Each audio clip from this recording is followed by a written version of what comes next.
I think I just cleared my throat in everyone's ear. Good morning, everyone. Hope everyone's doing well. Joe, especially you, welcome, welcome. Just sorting out some settings, and then we can start off.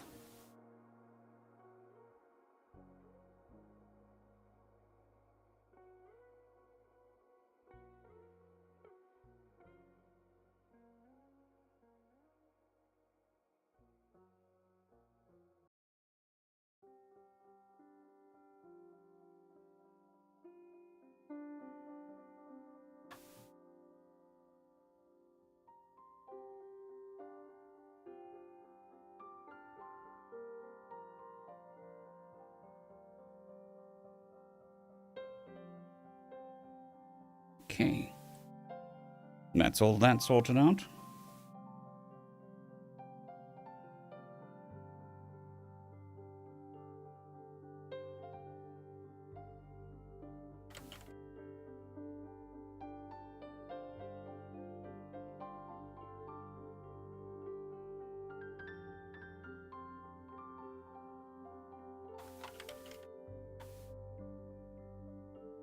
Busy sharing links and stuff. As you can hear, my voice isn't particularly great today.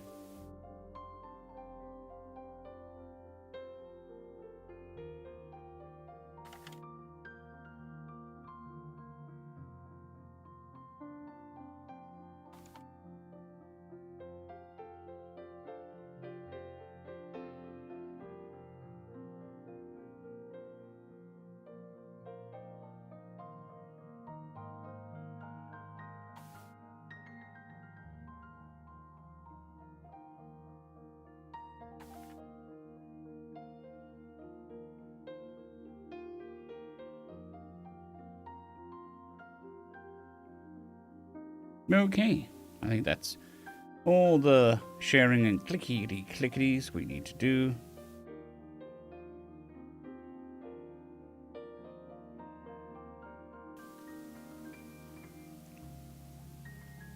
And a microphone. There we go. I can turn this volume down a little bit. There we go. Same time as usual for me, 9 a.m. But good morning, Anthony. I hope you are doing well.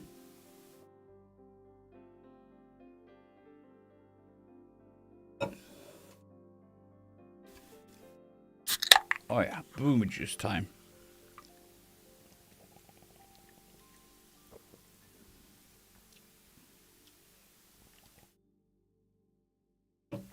Oh, so good. So good.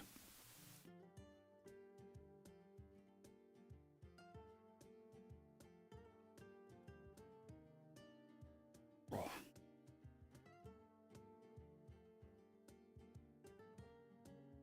All right. We're going to take it nice and slow today. Maybe. Maybe.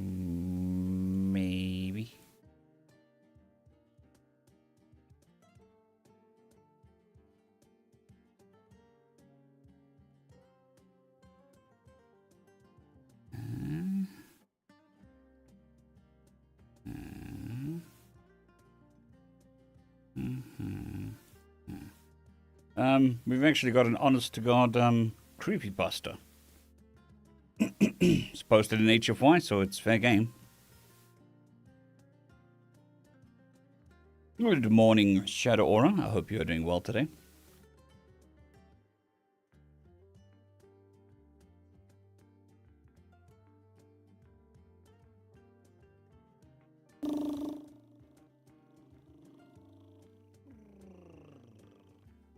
In case people think that I'm insane, this is actually warm-up exercises, which I don't normally need, but today I need all the help I can get.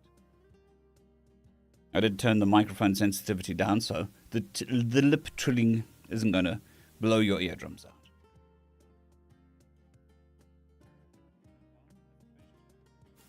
It's the best you can hope for, Shadow. The best you can hope for.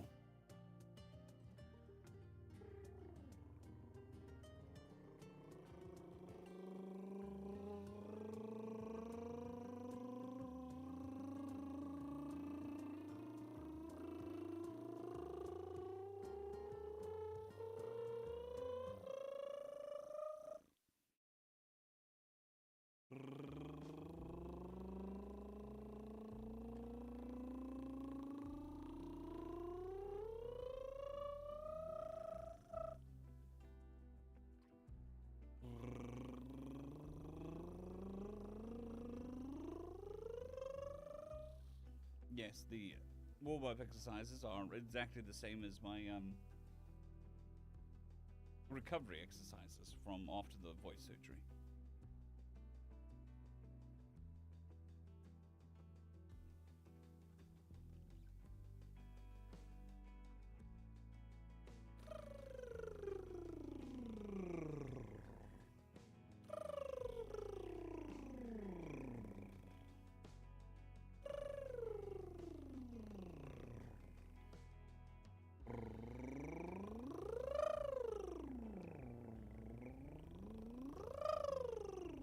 I promise I'm not making this up.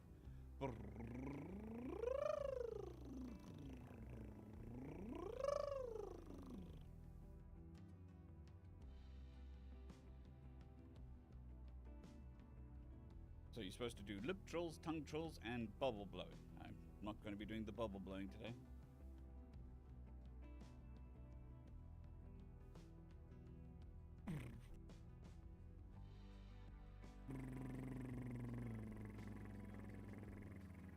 The idea is to loosen, warm up all the muscles related.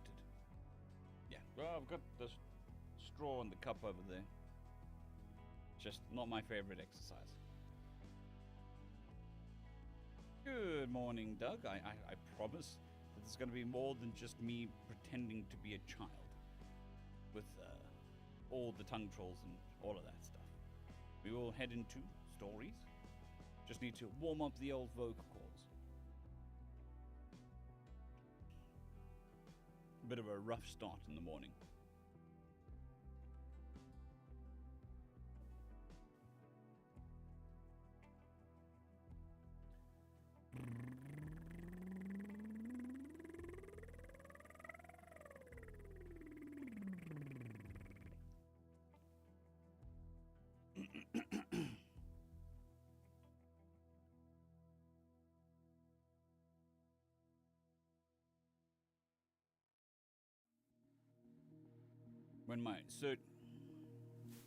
When my surgeon gave me these exercises for post-surgery recovery, I asked him if he was intentionally trying to make me look as infantile as possible. He said, no, but it's still funny. Good morning, Bombardic Blood. Hope you're doing well. Fair enough, Doug. Fair enough. The time zones are a bit weird. Still getting used to them.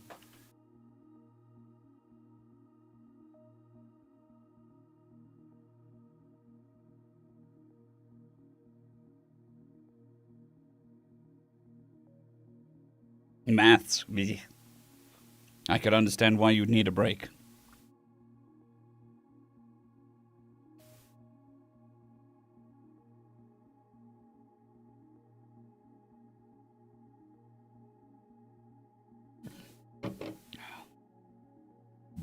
Oh, excuse me. That boomer juice is attacking back. With ferocity. Ferocity, not veracity. My jaw's also stiff, so I don't grind my teeth, I clench my jaw.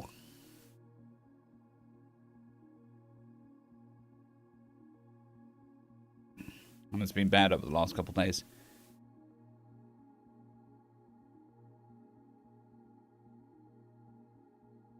So I'm catching all the night owls and early birds. That's fair. Fair. I think, we're doing better than, what was it, last Saturday. But I think it's because it's now more routine, so I think that helps. The notification system seems to be completely fecked on YouTube currently.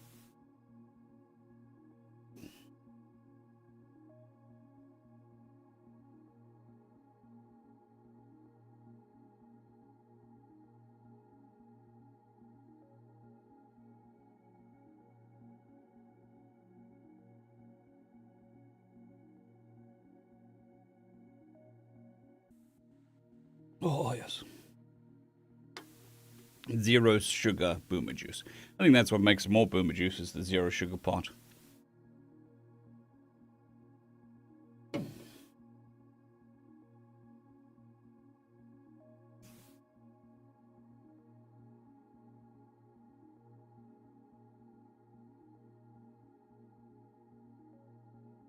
I think we'll see if we can do these three, because they kind of have to be done, and then we'll see with the voices after that. If the voice is still okay, we'll do another 2, I think.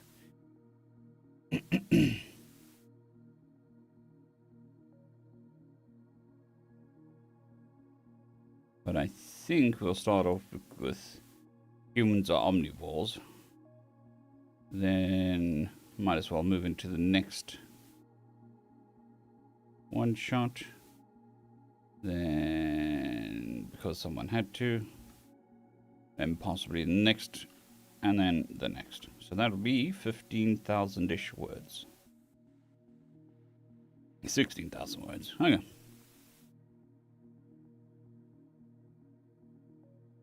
Ready.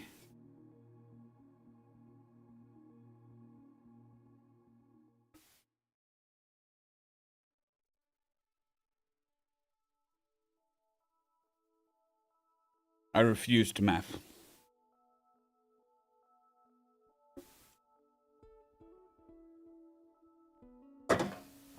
I just guesstimate. Taxes, well, that's fair enough. We had taxes last month as well. Always a fun time, tax season. Yippee! Woohoo!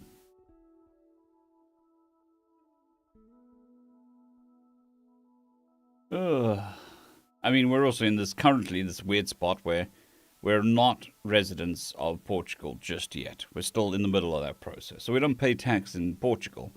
So we still pay taxes in South Africa, which is a country we don't live in. So very weird. My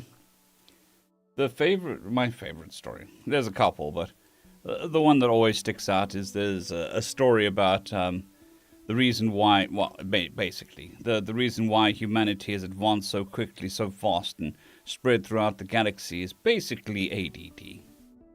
You know, low attention spans, looking for new horizons. And they try explaining that to an alien race that took hundreds of times longer to do everything than we do. It was by Regal Eagle.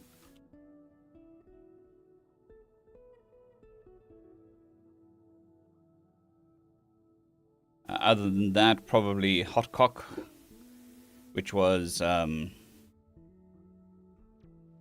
not porno in any way. It was a chicken captain showing human marines who's boss.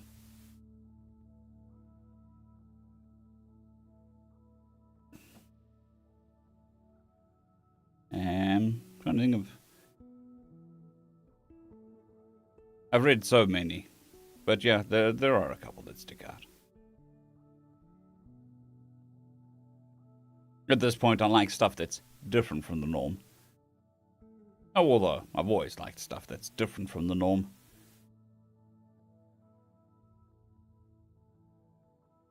Good morning, James. Hope you're doing well.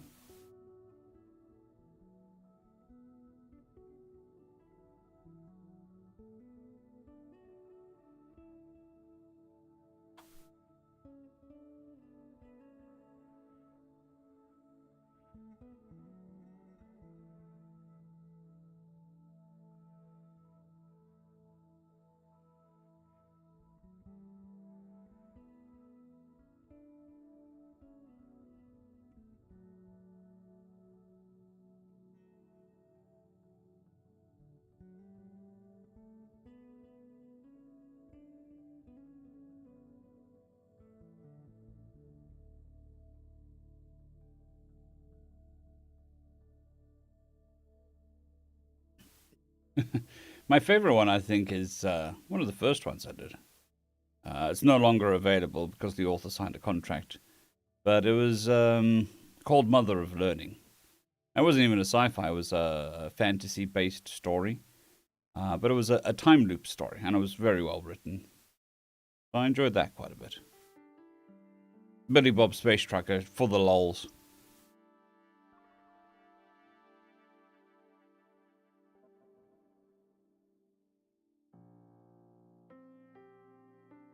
Greetings and salutations, Mr. G63. I hope that you are doing well. Deepest, darkest Africa. Where from Africa are you from, Mr. G?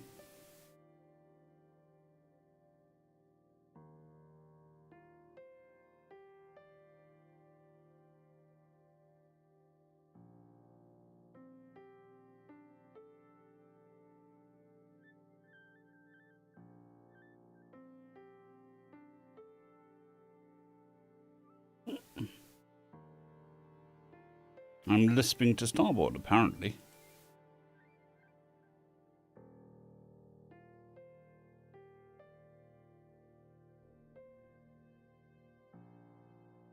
South Africa. Ooh.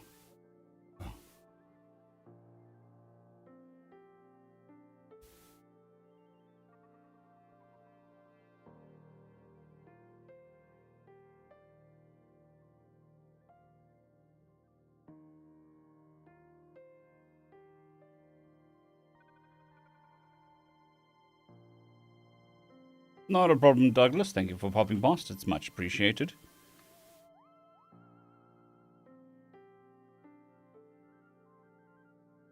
Which part of South Africa, Mr. G? Are you a Gauteng boy?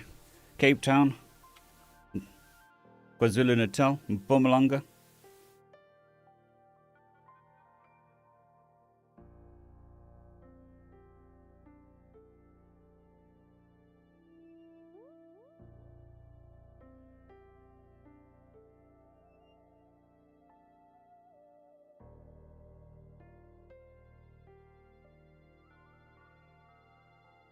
I think just as an overall story, Mother of Learning was very well written. I'm glad that he managed to sign a deal. It would definitely make an interesting TV series or anime. And it's a contained story, which is nice.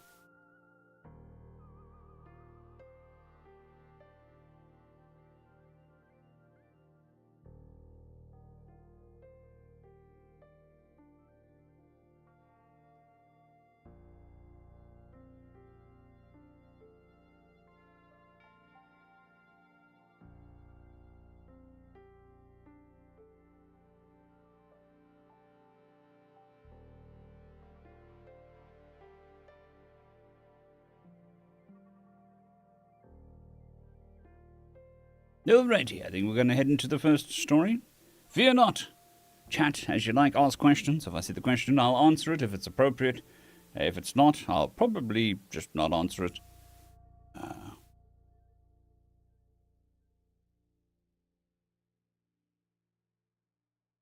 Well, I was born in Johannesburg, raised in Johannesburg, lived in Johannesburg, got married in Johannesburg, and then moved to Portugal.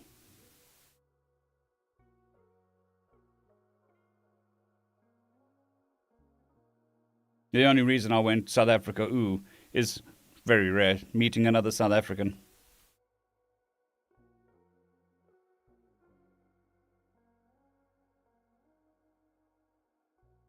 Although I say that, a farm witch is also South African.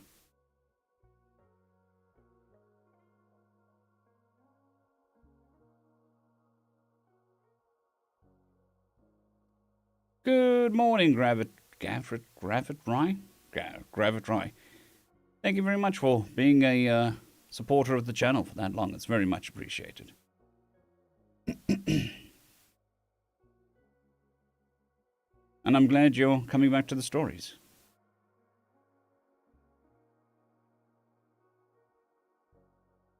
Sorry, there's a mosquito just flew past me. Yeah, Farm Witch does have some interesting stories. He's also got a Patreon, so if you like his stories and the series, head over to his Patreon. I'm sure he won't say no.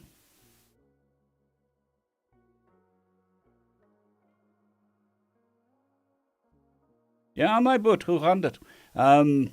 If you want me to read your story, send me a message on Reddit. I'm assuming your stories are on Reddit. Just shoot me a message giving me permission, and I'll add you to my list.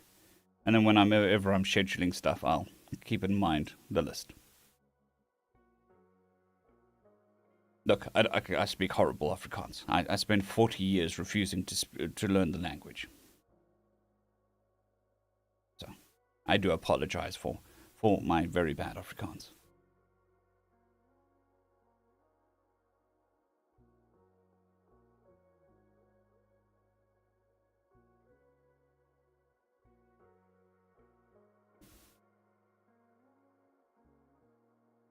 Look, not only am I a Joburger, I grew up within 5 to 10 kilometers of the CBD. Just a spitting distance from the CBD. Can't get much more Joburger than that. Well, I suppose you could. Alright, on to the story. I will be paying attention to chat. And away we go. No, this is not the... Pause that, away we go. We just need to change the title of this file. Change the order. 2728. I think Aman Kira is also South African.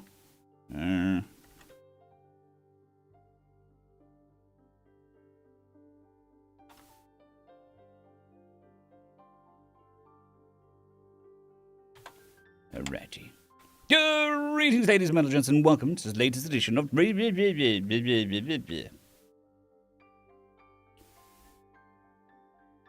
Oh, what are you doing? Greetings, ladies and gentlemen, and welcome to this latest edition of Tales from Outer Space, where I take stories from across the internet and read them for your entertainment. This particular... it's Agro Squirrel. Give me a second. Well, I can do this. I have the technology. Oh, that's the wrong button. I may have the technology, but I do not have the brain power. HFY. I shall... Good,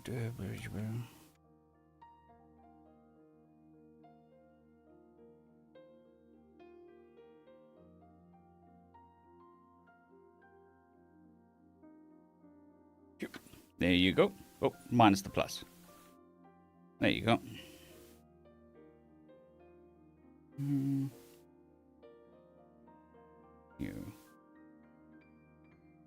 Okay, there we go. Where I take stories from across the internet and read them for your entertainment. This particular story is called Humans Are Omnivores, written by Forsaken Stray. We will now end the meeting regarding a possible intervention in the war between Terran Federation and the predatory coalition formed by the Abraxian Great Clans, the Lycan Stellar Pack, and... Oh, no, it wasn't supposed to be a pause there. We will now...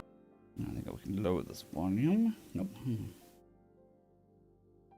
We will now end the meeting regarding a possible intervention in the war between the Terran Federation and the predatory coalition formed by the Abraxian Great Clans, the Lycan Stellar Pack, and the Arcturus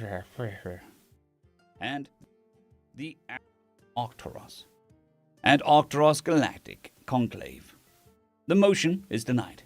We will allow the Terran ambassador, Damien Shaw, to hold a closing speech on this matter, as he requested.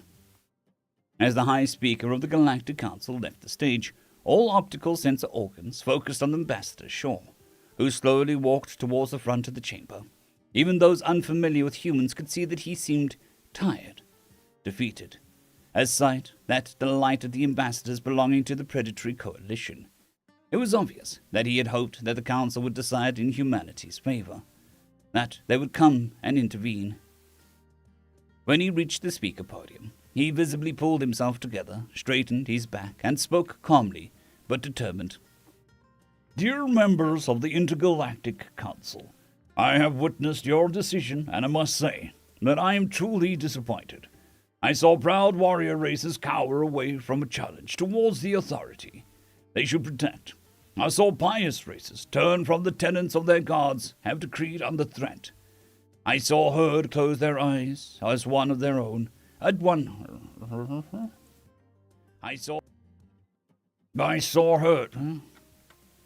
saw herd close their eyes as one of their own, one of the young gets attacked. He stopped, took a deep breath, and looked defiantly around the council chamber, leaning over the podium as he continued. Well, that is the point, isn't it? None of you consider us part of the herd, part of the pack, barely tolerated part of the group. We were the outsiders, the ones that didn't quite fit correctly. The ones without a group. We have allies, yes. The Kitsan and the Aborians, the Vulcans, the Leg-Tulanes. The Leg-Tuluns. The Leg-Tulans, and the fella. We still trust them implicitly. He looked over. He looked around the chamber. He looked around at the chambers of the mentioned races, and his warm smile was returned from each one. But we belong to none of these factions that the council is so proud of. But we belong to none of the factions that the council is so proud of. He stopped, adjusting his clothes, and returned to an artificial upright posture, regaining a certain civility that was slightly at odds with the previous emotional burst. I wish to inform the Council of humanity's hopes when joining the Alliance, as well as 3 important facts that seems to have escaped the notice of every member of this Council. He pressed a button on the podium console, and pictures started to be projected on the wall behind him. The same display was seen on the datapads in front of each member of the Council. Pictures of humanity's first contact, their introduction to the Council, peace treaties, trade deals, a copy of the acceptance speech of their first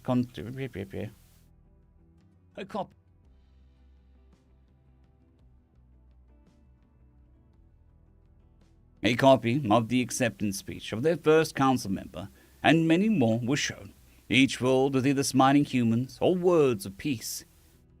When we entered the Alliance, we saw members of different races discuss together, races descended from predators and races descended from prey, coming together without fear and aim to find peaceful solutions for intergalactic problems. And we began to hope that we would find a place, that we would find peace in your midst. We weren't welcome, happily, but we were accepted and we were contained. We were accepted and we were content with that. At first you feared us, coming from a death wolf and being able to eat most types of flora and fauna. After some time you saw us as peaceful and kind, albeit cunning beings. We became well known for our tacticians and our negotiations and have lived peacefully amongst you for the last 20 years. However, maybe because of prejudice, maybe because of envy, or maybe because of instinctual wariness, because we were different, we became isolated and are now under attack by 3 races calling themselves the Predatory Coalition. We had hoped to finally find peace amongst the peers in the stars, and found ourselves in a war. We are currently defending our home system from fleets containing ships from more than a dozen races, while our colonies are backlogged.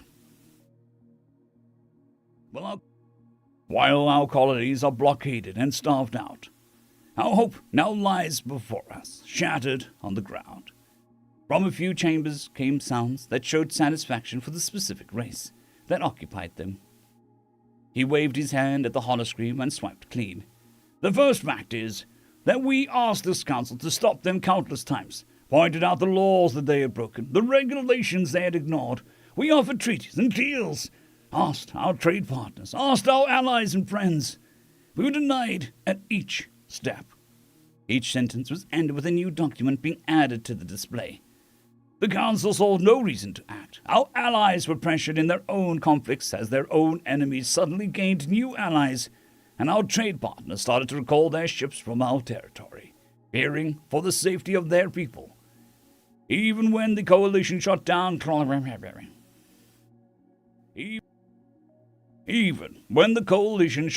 crossed star relief vessels bringing supplies for civilians, which the council had granted galactic immunity, there was no reaction. As he continued, more and more petitions, treaties, and evidential pictures filled the holoscreen until they started to overlap. When he finished, the wall was buried under documents signed by the Terran Federation. He paused as he said the next sentence. He looked as if a heavy burden fell from them.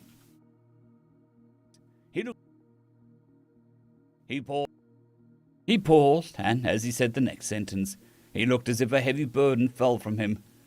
Therefore, the Terran Federation finds that the blame lies solely on the Galactic Council. Ambassador Shaw lowered his voice as his eyes locked past. Ambassador Shaw lowered his eyes as his eyes locked. Ambassador Shaw lowered his voice as his eyes looked past the onlookers. His voice lowered to a deep growl when he continued, "For the current situation, and for what will happen next." Upon hearing his voice, many of the council members shuddered. The second fact has to do with the council's factions and our categorization. Carnivores looked at our bodies and saw how we were missing claws for killing and thick fur or shells to protect us, and called us prey. Piscivores looked at our missing evolutionary traits to hunt oceanic animals and stunned us. To hunt oceanic animals and shunned us. Herbivores looked at our eyes and our fangs and were sure that we weren't one of them. We weren't calcivorous.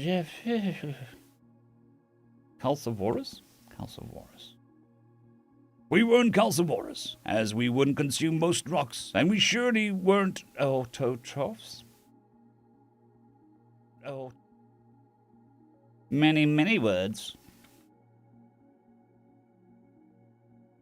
And we surely weren't autotrophs.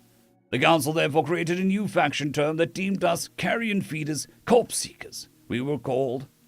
We didn't mind, as we didn't know how high the council valued their factions. Had we known, we might have spoken up when being mocked, he said dismissively. His tone shifted as he raised his voice with that slightly blah blah blah blah.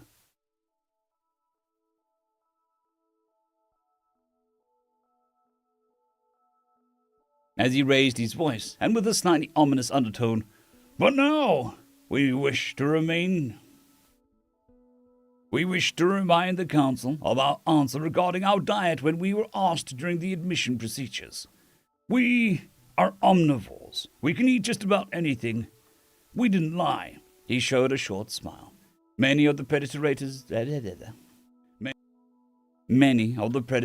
noticed how they instinctively had taken a step back, whereas most of the races descending from prey realized that they hadn't moved a muscle for the last few seconds. The human ambassador raised his hand to point towards the holoscreen that now showed pictures of hundreds of races that either an animal or a plant next to them, or plant, not plan, animal or plant next to each one. Here is a list of all the council races and the closest equivalent species on our planet, be it plant or animal. You'll see that except for the Orpharans, or Rifians, for the Orifians and the Lactulans, which are mineral-based life forms, we have a comparison for each species. He grinned wolfishly, and the room full of eyes that were hanging onto his lips noticed the fangs in his smile. And each of them was consumed by humans in the past. Another hand wave and a picture of a food item appeared next to each picture of Earth life forms. An unrest started to grow through the chamber. A few of the ambassadors fainted and had to be caught by their aides. The predatory coalition looked worried at the crow, the wolf, and the bear on the list, and noticed humans looking at them, his eyes suddenly very much that of a predator. The High Speaker tried to calm the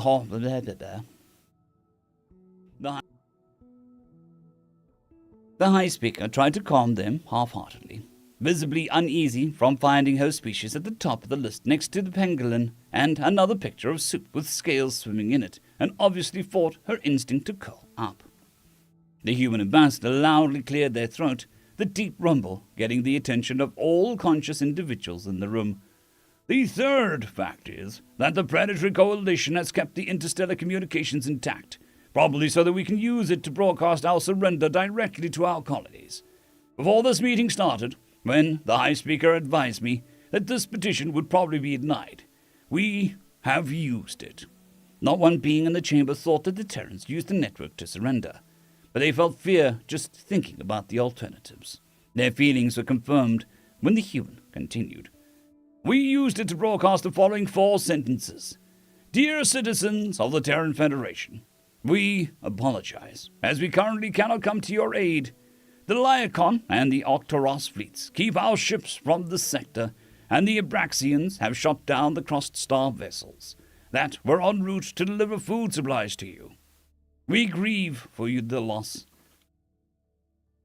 We grieve for the losses that you must have endured and the hunger you will continue to...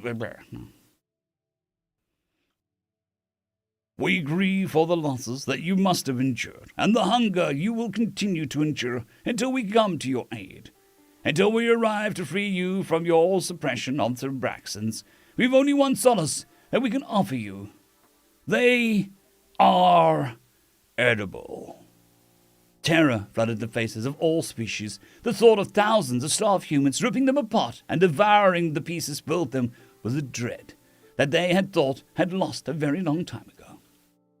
That they thought they had lost a very long time ago. That they thought they had lost so very long ago. The human continued over the stunned silence as the data he now started to report appeared behind him on the holoscreen. Not a single word helped to calm the room.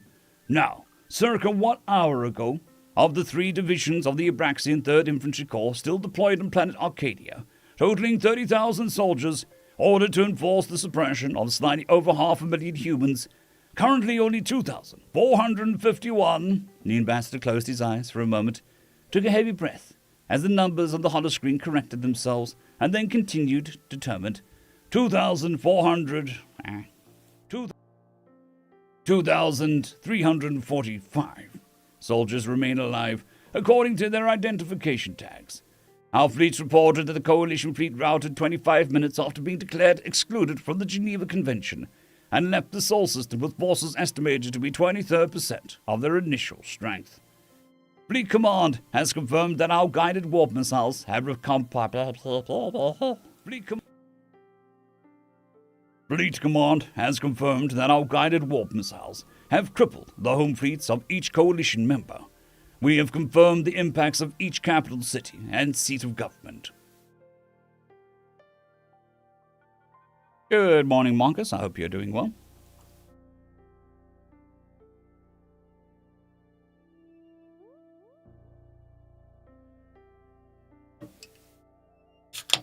Oh, yes. The caffeine levels are dropping. Got too much blood in my caffeine stream. Need to correct that. To government. The human looked up from his datapad, stared at them almost apathetically. Humanity has tried its hardest to tame itself for the last 20,000 years. We had our struggles and our failures, but we continue to hope. We hoped to share our primal urges, our instincts. We hoped to become truly civilized when we encountered other civilizations, to learn from them and follow their example. But we found animals, being proud of their history and celebrating their diets. Excuse me. I'm doing as well as can be, Marcus. Thank you for asking. Good morning, Boss Major. I think...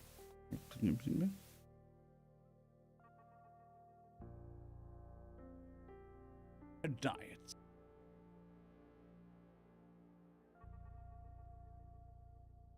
The being started to talk with more vigor, a fire burning in its eyes, each word uttered faster and faster.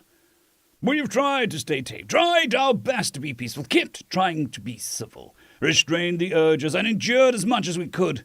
But you kept pushing, and you kept prodding, you kept rattling the bars of our cage, and now... The beast looked at them with hunger that only a minuscule few of them could imagine. Now the cage is open.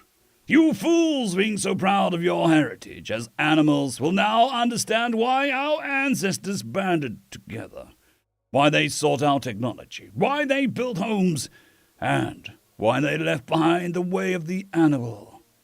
You have unleashed a primal beast, and now you will remember a place on the food chain. The beast growled with a certainty that left no doubt. Beneath us. The beast closed its eyes, took a few deep breaths, and the Terran ambassador, Damien Shaw, opened them again. In a calming voice he said, To our allies, do not worry. Our history has shown that once we have bonded, you are part of the pack. Any respect, courtesy, and protection we give to you... Any respect, courtesy, and protection we give to our own, you will receive as well. His eyes went hard, and his voice was that of a merciless hunter, when he continued, To our enemies, I only say this. We are coming. Feel free to run. We will catch up when you are exhausted.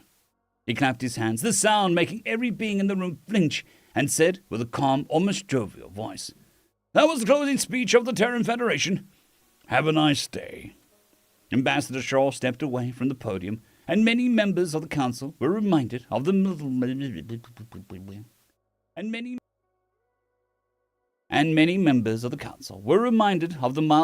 and kind diplomat they had met multiple times before, until they looked again at the list of species still being shown on the holodeck and saw the confidence in his stride, a confidence that was only displayed by an apex predator in its own hunting grounds.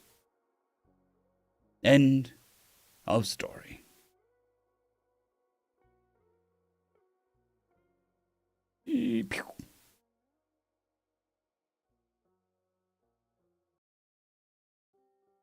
I'm looking forward to it, Mr. G.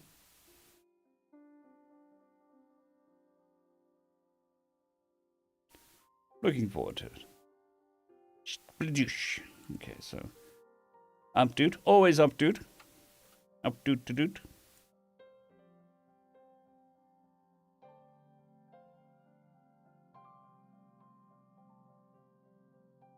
Oh, so good. So good.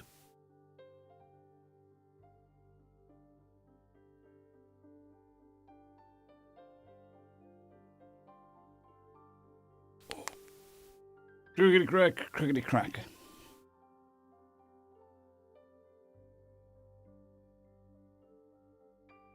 So it seems that in the middle of good night, Joe Schmo.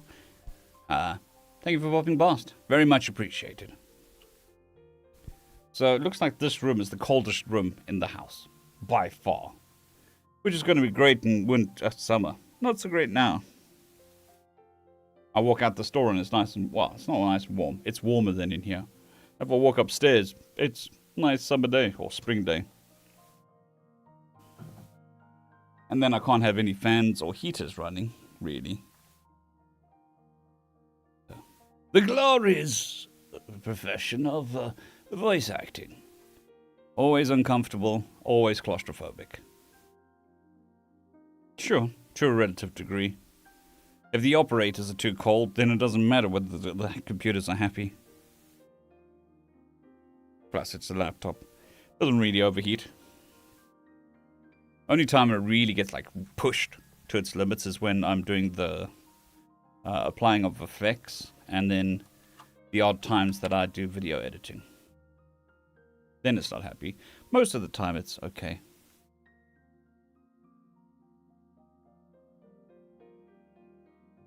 Okie dokie. Oh, we get to do a creepypasta. HFY creepypasta. Now, I've been told numerous times that I do not have a voice or a personality for horror. I am too energetic, apparently. Like, horror doesn't require energy. I've been told numerous times this. So, this is going to be awesome. Because the horror people, they're playing in my pool now. This is HFY, where we go 110% for everything. Which, you know, is a bit much when, you know, debt and stuff. But all other stuff is great.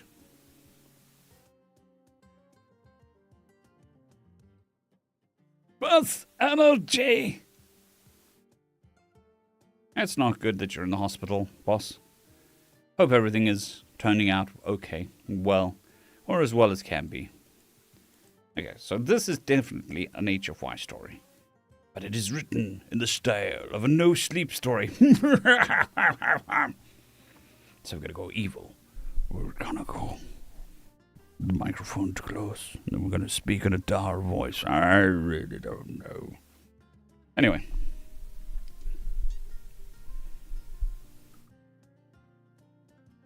Well, hopefully this takes off and brings a whole bunch of new people to the channel and to HFY.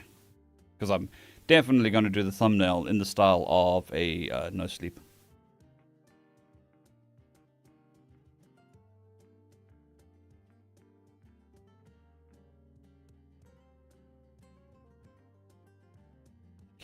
Dokie. 2729. 2729. The convenience store. Okay. Chat, are you ready to be scared? Because I'm ready to be scared. I'm ready to scare people. Are you ready? Let's get this going. Greetings, ladies and gentlemen. Welcome to this latest horror-inspired HFY story as part of my series, Tales from Outer Space.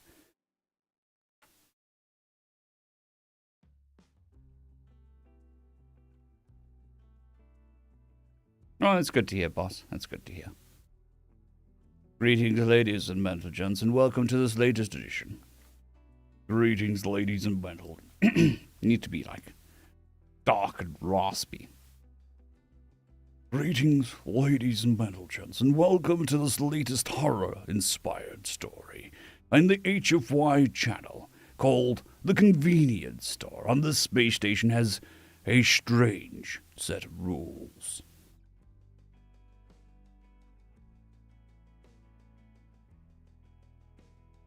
That does not sound fun, boss. Okie dokie. I applied to this job from a damn Craigslist ad. I was pretty hard up for credits anyway. Life on a giant space station was rough at times, especially for a human. Wanted, motivated individual, overnight shift, clerk at a small fuel station on the West End. Duties will most likely include restocking and cleaning, fueling the occasional freighter. Fueling the occasional freighter and early breakfast prep. 1,000 station credits per day. I could hardly believe it. Minimum wage on the station was 12 credits an hour. My previous job, a fry cook at a random fast food joint on the promenade, paid 15. This was considered pretty decent pay for an entry-level job. I ended up being crap-canned. I ended up being shit-canned. Was too late.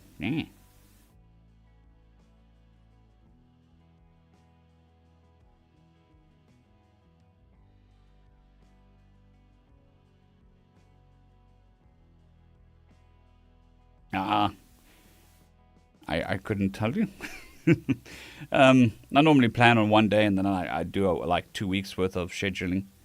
I do know that last week I asked a whole bunch. I think I asked 40, 50 authors for permission, which I used to do every month. But with the AI epidemic on HFY in general, I kind of stopped asking. But I have software now, and so does HFY, for detecting AI-written content. So now I can start asking people again if I can read their stuff without fear of it being AI-generated. So yeah, I wish I could tell you what story and when I'm going to read it, but it depends on a couple factors. But we will get there. We will always get there.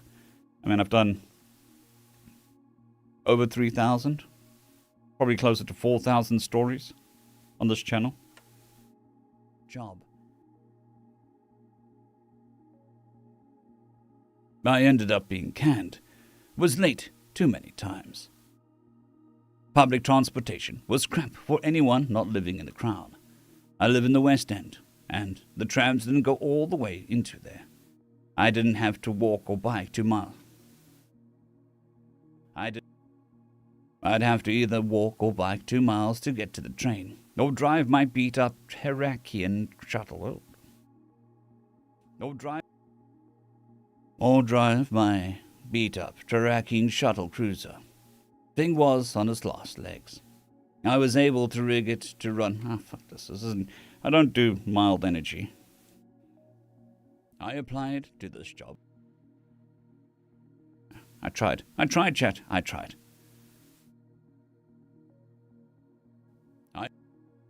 I applied to this job from a damn Craigslist ad. I was pretty hard up for credits anyway, like on a giant space station with rough at times, but especially for Andrew. Life on a giant space station was rough at times, especially for a human.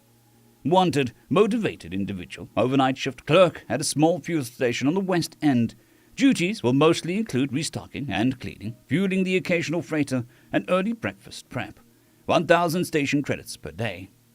I could hardly believe it. Minimum wage on the station was 12 credits an hour. My previous job, a fry cook at a random fast food joint on the promenade, paid 15. This was considered pretty decent pay for an entry-level job. I ended up being canned, was too late too many times.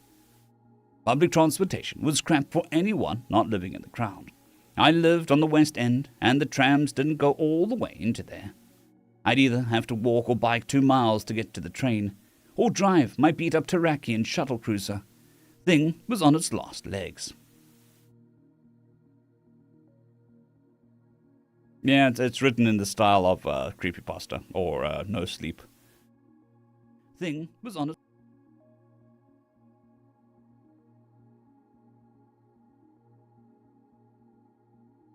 I was able to rig it to run for a few days on end, but the ion engines had a coolant leak that I could only patch.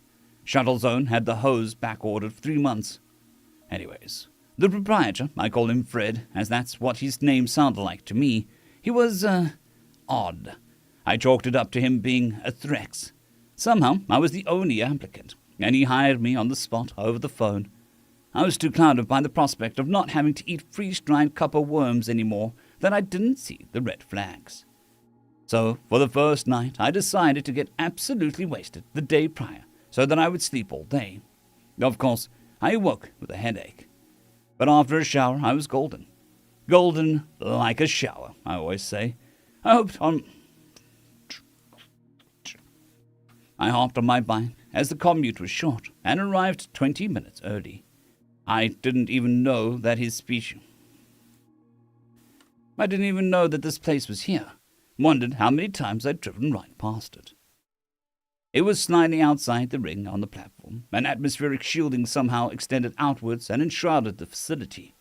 With my back to the station, it seriously looked like a convenience store just floating in the ether. It seriously looked like a convenience store just floating in the ether on a slab of concrete. It was fucking liminal. The old rectangular building sitting there in space lights. The old rectangular building sitting there in space, lights blinking or just not functioning. Crickets singing a song of feck somewhere in the bushes. Crickets singing the song of feck somewhere in the bushes. Only one car in the lot. I assumed it was Fred's. It was an older Lexus R spec. You know the type. A 15-year-old luxury car, usually bought with tax returns to make the buyer appear better off than they really were.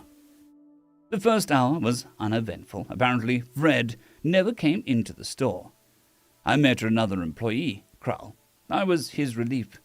He walked me through all of my duties and what the morning shift would be expecting out of me when they arrived. Really seemed simple enough. I didn't even have to go outside to refuel the carriers. The entire process was automated. I only had to run a quick fundage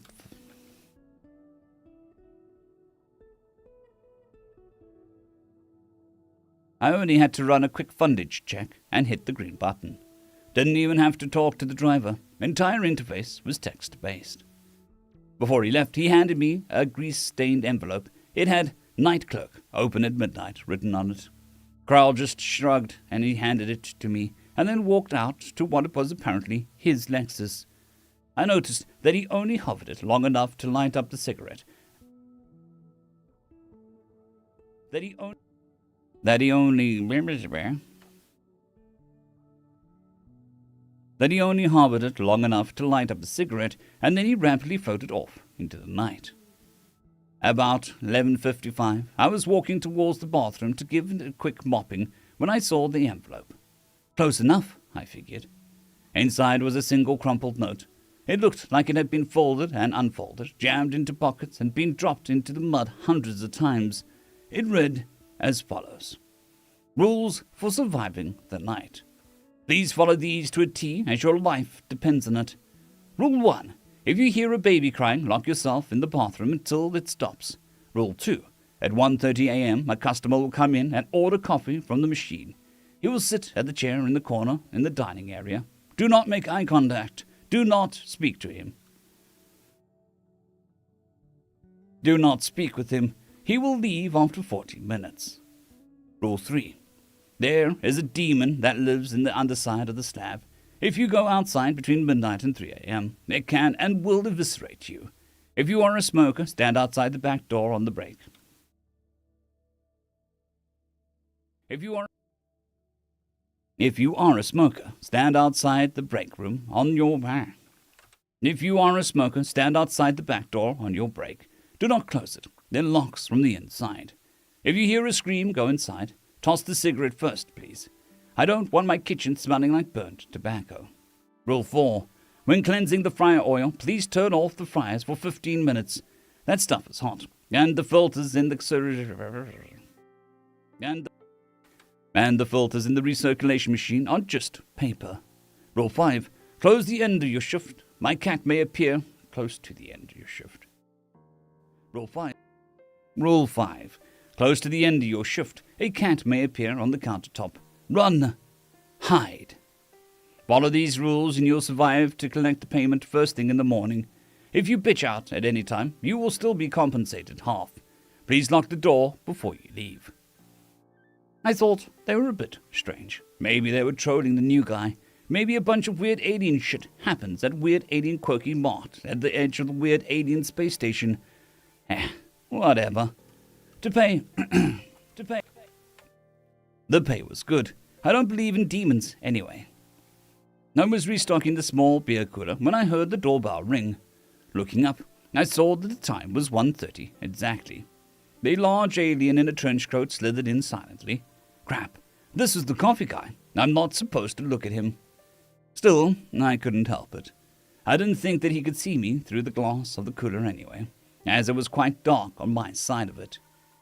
He slowly made his way to the coffee machine, a trail of slime following behind him. Fuck, I'm going to have to mop that up, I thought. I flashed.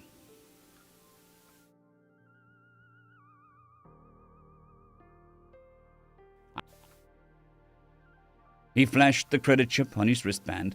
The cup dropped, filled, and with the slimy tentacle, he grabbed the cup shakily. Of course, once he sat down, I completely forgot about him. After I was done with the cooler, I decided it was break time. I grabbed an energy drink and my pack of cheap smokes and headed for the front door. I glanced over and made eye contact with the coffee slug. He shot up suddenly, and in an instant, he was right in front of me, snarling. I instinctively swung my fist at him. My Rockstar Martini Martian Cola. My Rockstar Martian Cola exploded over both of us. Damn, bro, he said. Nobody around here has the balls to do that. Name's Hector. Can I buy you a coffee and have some smoke with you? Can I buy you a coffee and come have a smoke with you? I agreed. He's actually a cool guy. Turns out that everyone treats him like crap because he looks like a slug. What a bunch of bullcrap. So we chatted about sports for a while before he hopped into his truck and drove off, waving a tentacle out the window. We were going to a basketball game next week. His treat. Anyways, I lit another smoke and reflected on how silly the list really was. And then I heard the most blood-curdling scream I could ever... That's a very weird way to phrase it. And then I heard a most blood-curdling scream that I could never imagine. I turned towards the doorway, and standing in front of it was a fucking demon. And by demon, I mean demon. A red guy, horns, tail with spiky bullshit at the end. You know, demon. Inserting this... That's funny. So he's got a phrase here to catch out the TTS channels, which is inserting this for all the AI YouTube accounts that just steal stuff. If you hear this port, they probably didn't ask. Back to the story. That's hilarious. Anti-AI maneuvers initiated.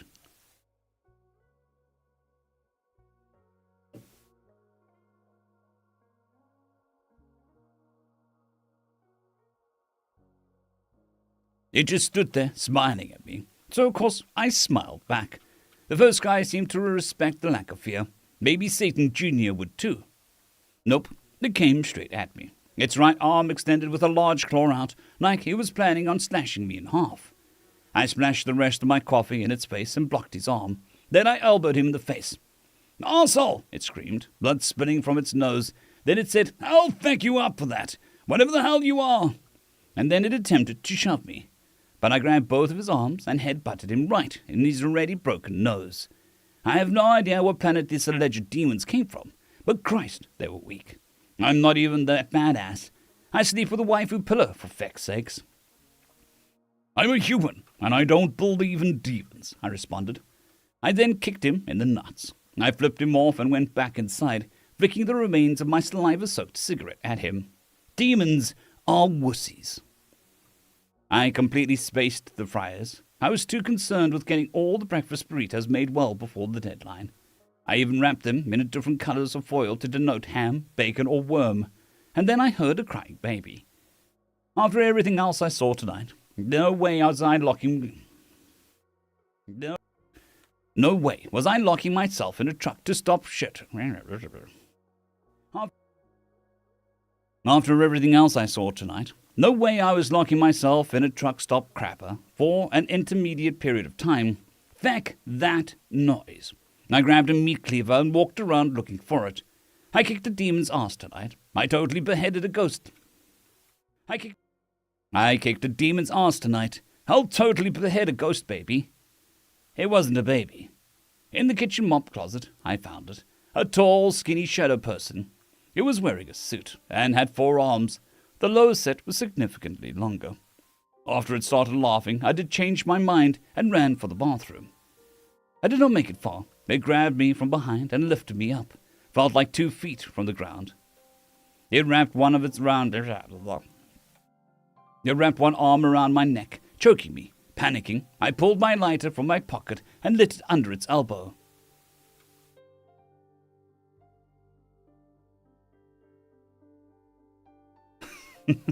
Okay, another anti-AI.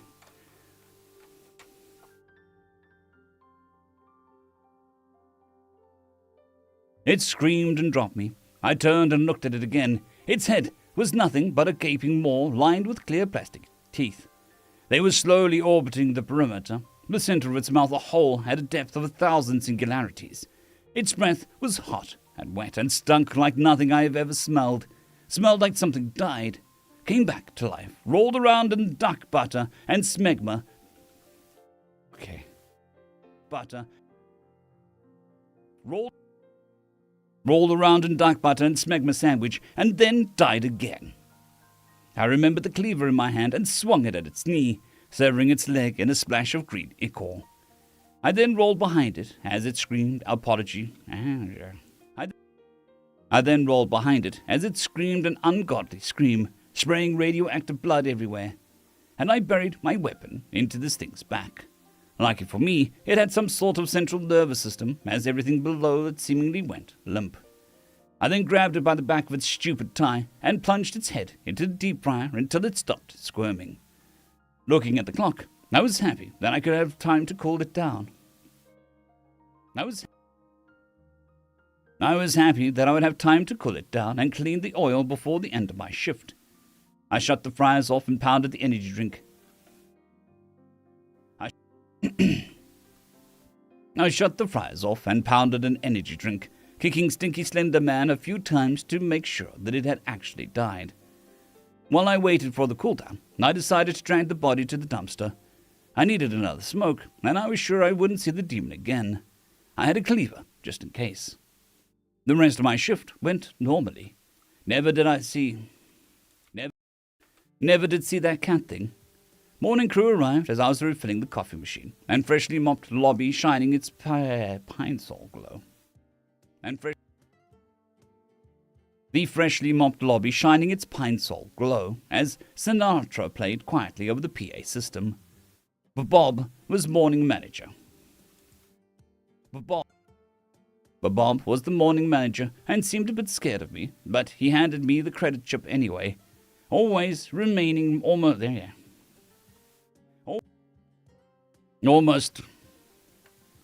always remaining almost arm's length away from me. Same time tonight, then? I asked. He looked at me like I had 3 tits on my head. He looked at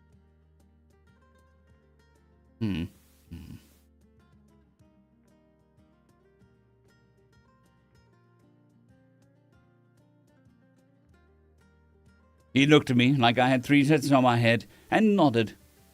I still work there. I'm now general manager, and it's the best job I've ever had. Fred absolutely loves me. He even let me put up Christmas decorations. Oh yeah, the cat. Turns out most aliens are scared of cats. That's it. He's just a normal cat. He lives with me now. I named him Demon. We give each other little headbutts while we share tuna with my waifu pillow. No, not with on. While we share headbutts, Al. While we share tuna on my waifu pillow. End of story. Up-de-doot. Okay, I really liked the anti-AI stuff. That was funny. The story was pretty cool. It's like, what is a death world meets a alien no sleep story.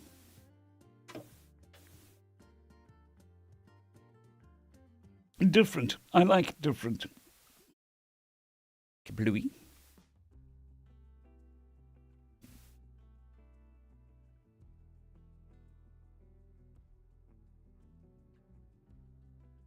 Bluey.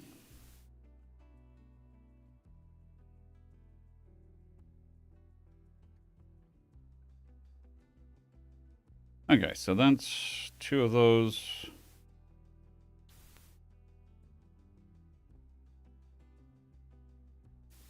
Just judging how strained my neck is.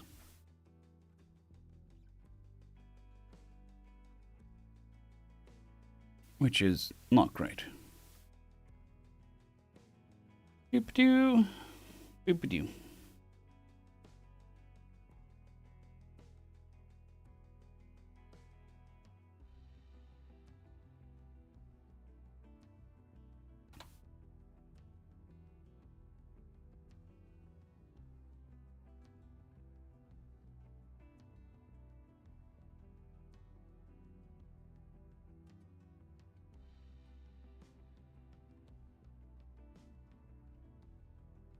Because someone had to, because someone had to.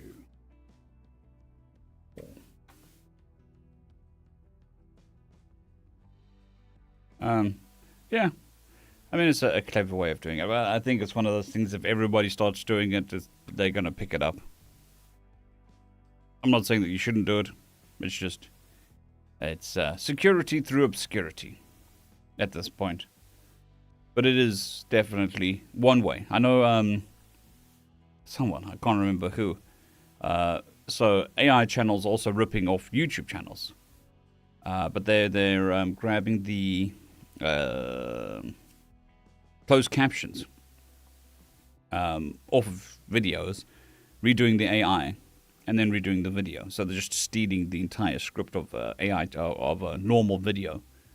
So they were talking about editing your own closed captions and inserting crap into it that just makes no sense.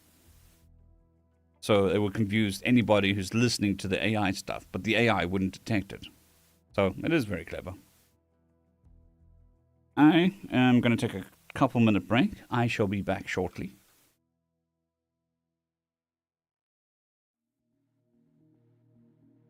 I'm going to give you the empty chair and some music.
back. Dun dun dun. Yeah, I mean, if you put anything in the closed captions that would demonetize their channel, you would also demonetize your own channel.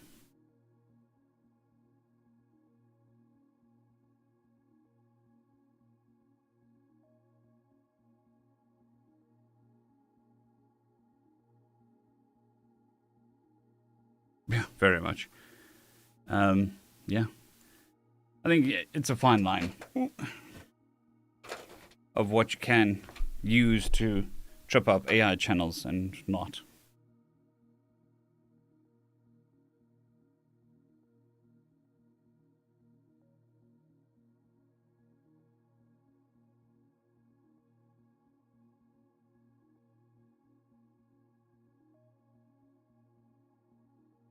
Yep.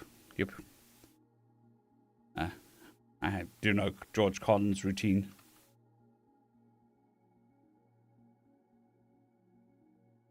After sitting down, I am no way center.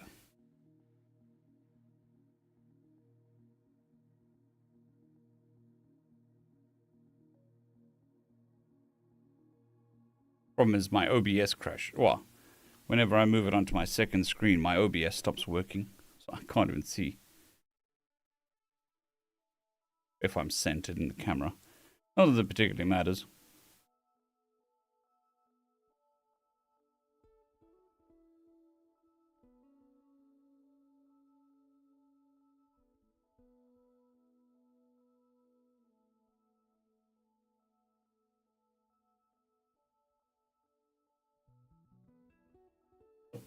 Just giving the voice a little bit of a break until we head over to this pretty lengthy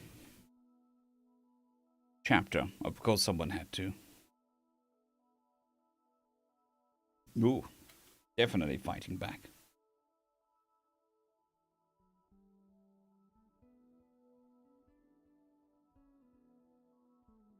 Okay. Right. Checking everything before we start. Cool.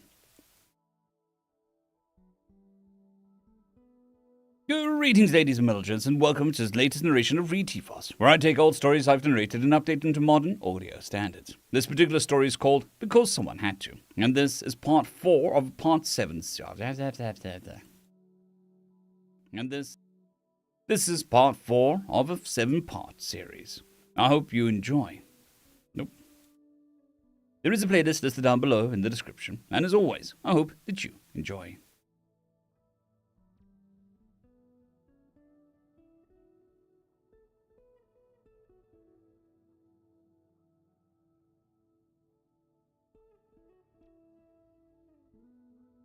I'm not too worried about it. I've still got the camera, so I can see whether I'm there. And the more importantly, anyways, the stream on YouTube. But thanks for the info, Mr. G. I'll definitely lock that in here somewhere. I've got a mind palace. Unfortunately, I don't know my way around my own palace. I keep walking down the wrong corridor, and walking into rooms and then forgetting why I walked into the rooms. Well, not a very good mind palace. An hour into the battle, the Grand Admiral had begun to realize something. A second and third Kelliant Consortium vessel was crippled in rapid succession, both struck and sunk by human torpedoes. The weapons were too fast, too maneuverable. Alone, they would not have been such an issue, but they were also too small, too hard to detect and track, and there were so many of them seated along the axis of his fleet's advance. He had to admit that despite the fractured leadership and spineless natures of the consortium CEOs and administrators, their fleet was conducting itself well. Good morning, Joseph. I hope you're doing well. Far better than the Shaldanta, whose last 3 vessels were trying to outrun the four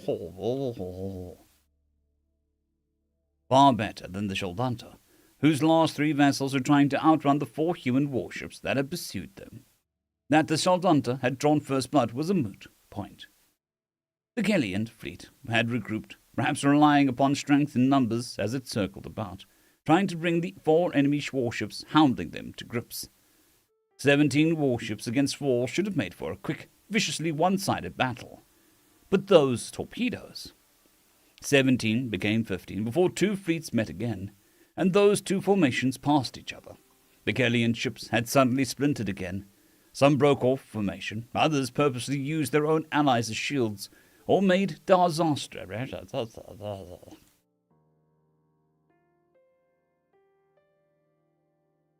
disastrous course corrections that forced their brethren upon the human guns.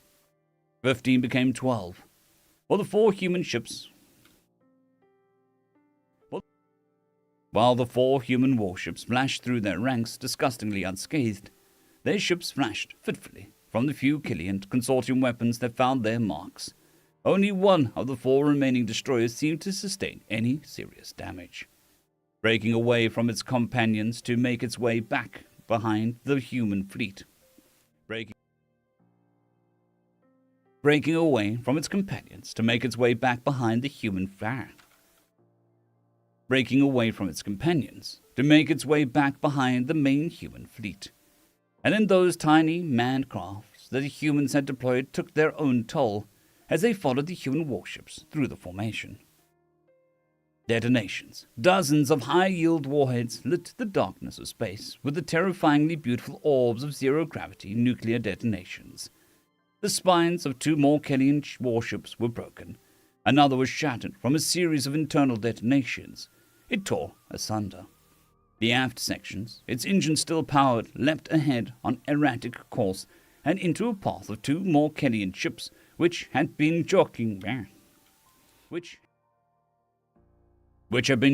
each other as if to force one of the other to be destroyed by the humans. Both ships panicked to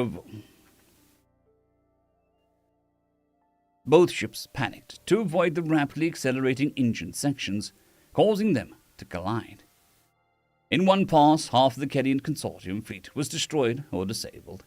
An hour into the battle, the punitive fleet had lost 20 ships, and the humans only 2, with 2 more damaged enough to quit the battle. At least that's what the intermittent communications were telling him. Sensors were telling him that the Kellian consortium was still engaged with the human ships. The communications from the Kellian and Sheldunta were conflicting and awkward.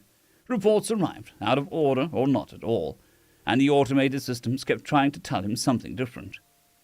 But one thing that was disturbingly clear was how easily the behemoth warships at the lead of the human formation had ploughed through the long-range fire of his entire fleet, how it continued to approach undeterred. The Grand Admiral spared a brief glance at the Councillor, only to conclude that he too was beginning to come to that realization. The Admiral studied the display, and glancing at Athena's image before jerking her chin towards the enemy fleet formations. Glanced at Athena's image before jerking her chin towards 2 of the enemy fleet formations. Tell Loki to focus on the Warilla fleet. They're not panicking, and I don't like the fear. And I don't feel like closing on them. Intelligence says they think too much like us. The Warilla were a feline-like predator-evolved race. Their fleet had tightened its formation despite whatever havoc Loki had been wreaking upon their senses and communication systems.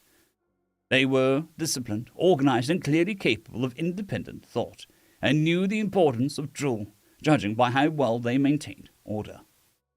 They were dropped back, moving to join formations with the lone Azeliant hive ship, a massive craft that was the disturbing mix of organic and mechanical engineering. They were an insectoid race.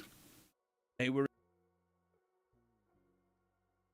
an insectoid species reported to operate with a hive mind, little better than cheap labor and disposable troops in the Council's eyes. They would surely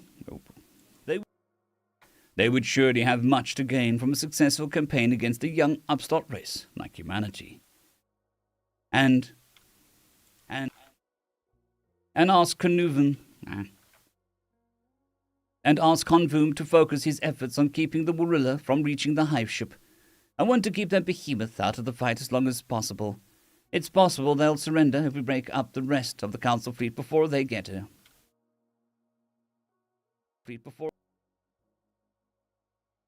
It's possible.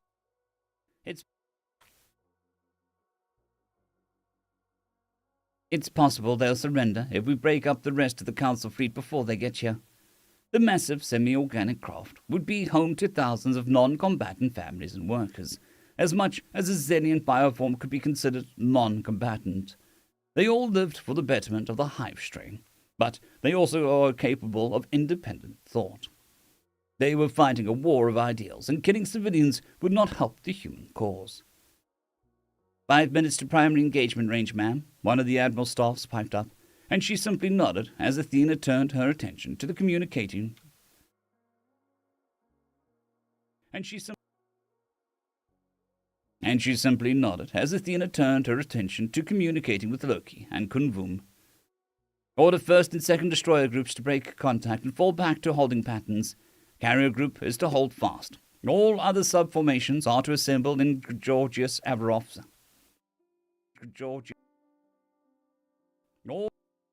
All other subformations are to assemble on the Georgius Averoff and advance to contact. All fighter wings advanced in support of their assigned ships.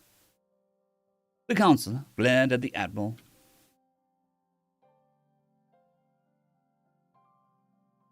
Good morning, Charles. I hope you're doing well. I am doing as well as can be. Thank you for asking. The Councillor glared at the Grand Admiral's back before turning his attention back to the displays. The pitiful display of the Kellian Consortium had come as no surprise to him. They would gladly sacrifice each other, as each lost ship was that much less competition in the endless economic war they fought amongst themselves. That the Grand Admiral had clearly been expecting more of them was a sign of how poorly he understood the Senate species. The last 3 Shaldunta ships were racing away from the main battle even as the human pursuers broke off to return to the main fleet, and the Councillor wrote them off in his mind. The tiny creatures were good for little more than food and fodder, as proven yet again by their own poor display. That they had managed to destroy 2 human warships was of little concern. His gaze shifted again to be ignored. His gaze shifted again to the ignored communications technician and his assistants that they struggled to clear errors from the communications. They had resorted to outdated systems of stellar communication, using direct beam communication lasers to try and re-establish some coherency in the punitive fleet. They had done it without direction from the Grand Admiral. They had done it on their own initiative. Low-cost, barely functional menial staff were demonstrating an ability to adapt and problem-solve. It brought to mind some serious questions on the lineage of the lead communications technician that the Councillor would not waste his time finding answers for. He had people for that, and they would assure that the proper heads rolled for this travesty. The 2 fleets were closing. He understood little of the intricacies of naval combat. He understood little of the intricacies of naval combat, but some things were obvious. For one, the human behemoth warship should not have still been advancing. It had been one of the few clear sensor readings they had received since the battle had begun.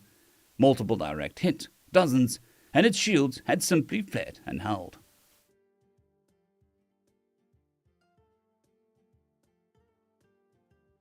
He could tell from the taste of the airflow unsettled the Grand Admiral. He could tell from the taste of the air how unsettled the Grand Admiral and his crew were from that single display, and as such knew that it had to have been some sort of trick, a sensor error like those that continued to plague the fleet. One moment the Warrior fleet had been advancing at full speed, and the next the sensors registered a debris field. The communications technician and his team scrambled, re-establishing communications, and the debris field reverted to a fleet of 11 warships. But their course had changed, moving towards the Zeliant hive ship.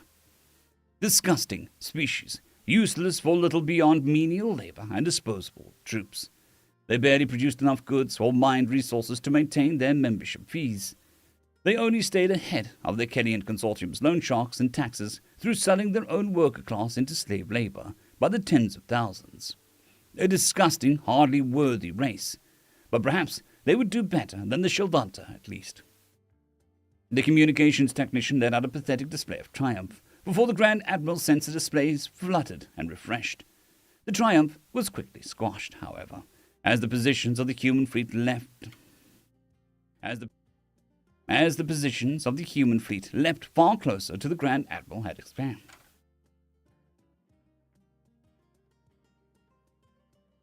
As the positions of the human fleet leapt far closer than the Grand Admiral had expected. The humans had accelerated, with the Grand Admiral without the Grand Admiral noticing.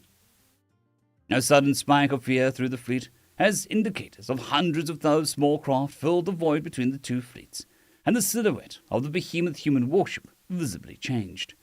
What had appeared as little more than a flat disk along its hull suddenly grew outwards, and were suddenly identified as weapon systems as their barrels extended from their armoured turret rings. "All fleets, fire! Close and fire!" the Grand Admiral all but screamed like a panicking female. Talented hands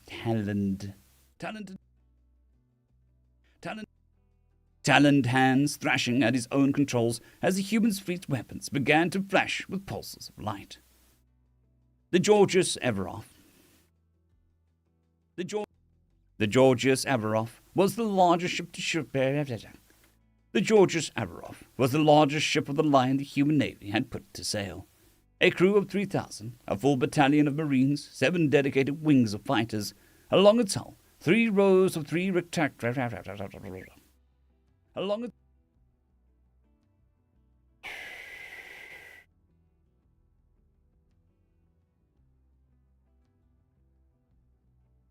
Along its hull, 3 rows of 3 retractable turret rings housing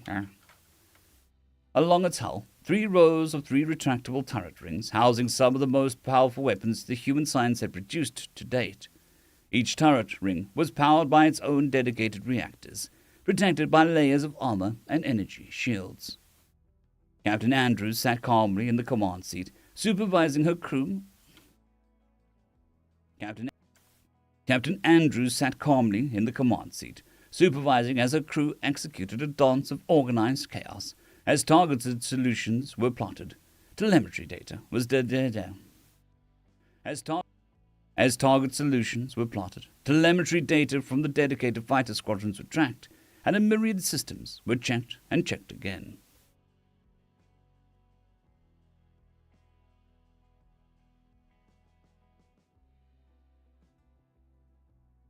Not only was it the first time the Georgius Averof brought its guns to bear on hostile capital ships, but it was the first time she went through battle operations without Athena looking over their shoulders. That the powerful combat AI had entrusted what amounted to her own body to her human crew was a point of pride, and not something that they were interested in fouling up. Inform all gunnery officers to focus their fire on the Siluan's fleet. Those old lizards are due for a rude awakening. Captain Andrews studied the Siluan's fleet's formation. Most had forged ahead, and had clearly realized just in time how close they were to human fleets, as the entire Council fleet began to change course and power their own primary weapons. 4 Siluan's ships had hung back, likely the fleet commander's flagship and escort, too far back for Georgius Averof to engage without powering up its main gun, which would have required the most power generation the ship was capable of, not a weapon meant to be used while in the midst of ship-to-ship action. 3 dozen human warships closed to weapons range with 3 dozen human warships closed the weapons range. 3 dozen human warships closed to weapons range with the Councilor's punitive fleet, and across the fleet weapon system surged with power before sending lances of light flashing across the void of space. In return, the punitive fleet returned fire, and across both fleets shields flashed and sparked.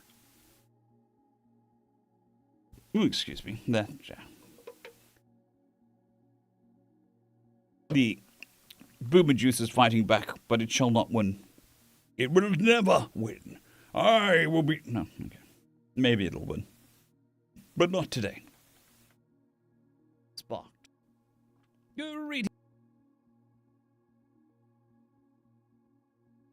The Georgius Averof took the brunt of the opening salvo. A battleship's job was to take those hits, to draw the enemy's attention, to close with the enemy, to tear and bite and claw its way through.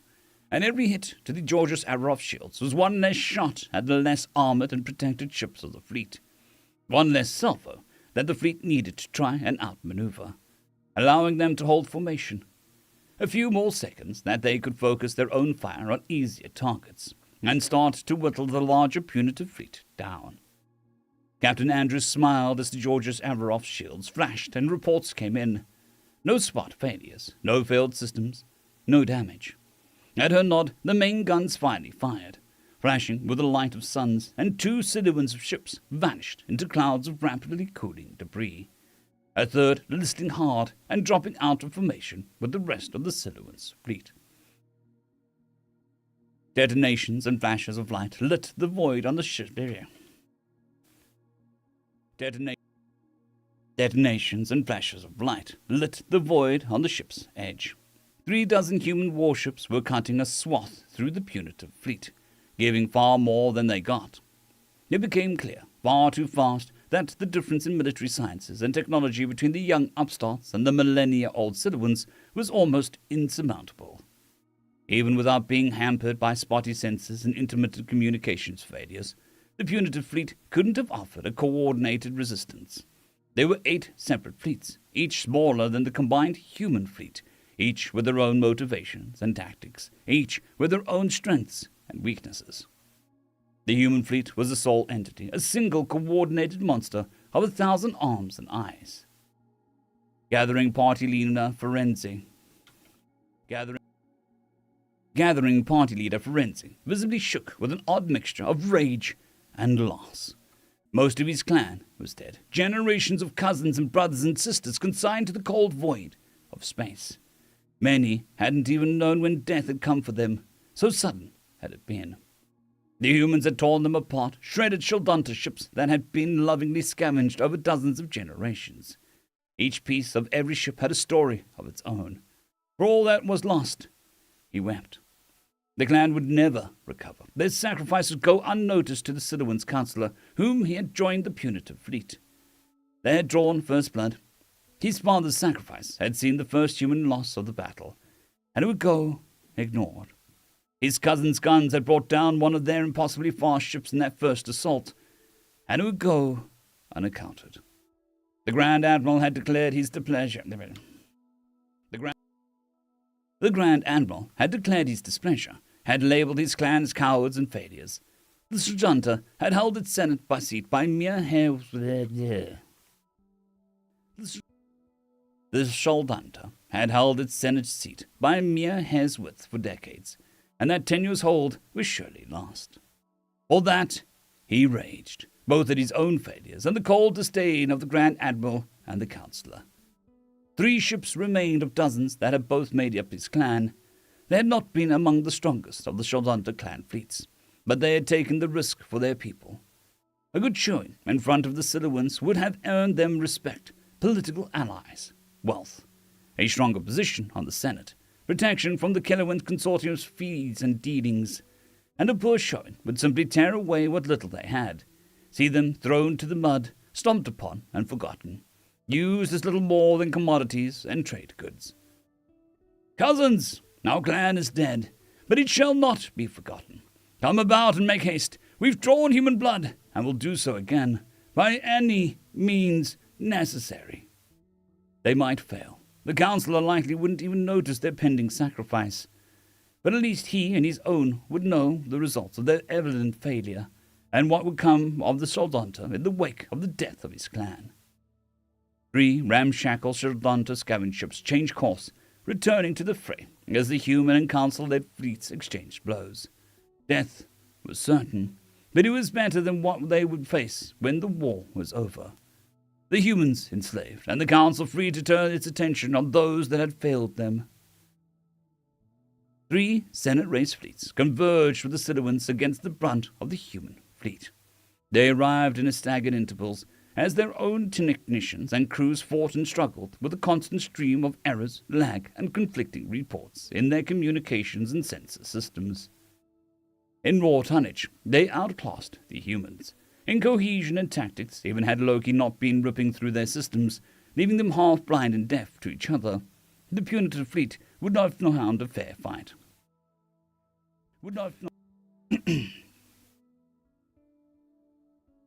Good morning, Jerry the Bear. I hope you're doing well. The punitive fleet would not have found a fair fight. Guided by 4 separate combat AIs, crewed by thousands of well-drilled and disciplined crews, captained by the experienced officers capable of independent thought, and supported by dedicated staffs, the human fleet was deadly. The Talhas saucer, a large disc-shaped... The Talhas saucer, a large disc-shaped ship of disturbingly eel-like aliens. If eels had half dozen legs and 4 primary manipulators, landed the punitive fleet's second tiny victory. It was never entirely certain if their maneuver was intentional, or the result of the constant barrage of sensor ghosts Loki wrought, but the massive vessel bobbed and weaved through a squadron of Hermes' fighters.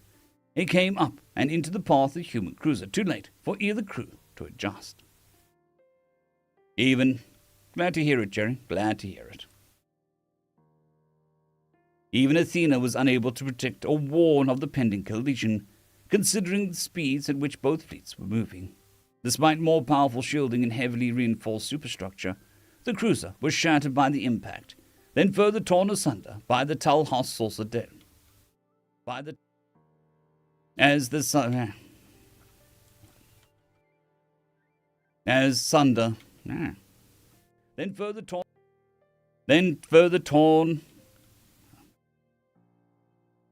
further torn asunder as the Talhas saucer detonated. A crippled Siluan's warship was next, perhaps already blinded and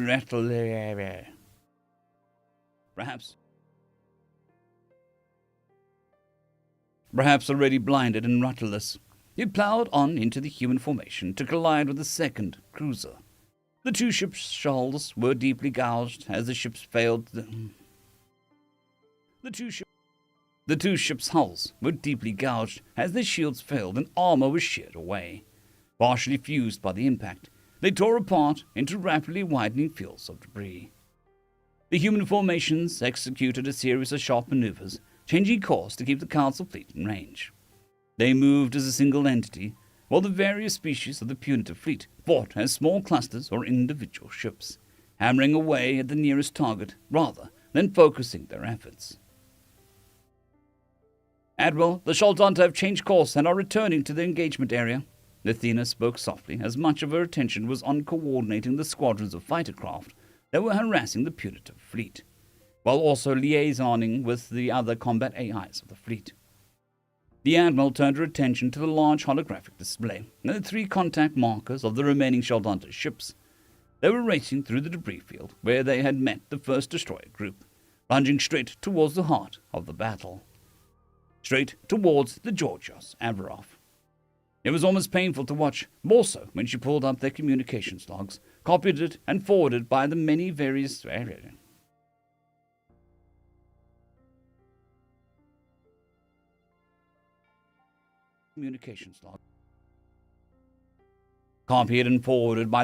viruses Loki had seeded throughout the Council's fleet.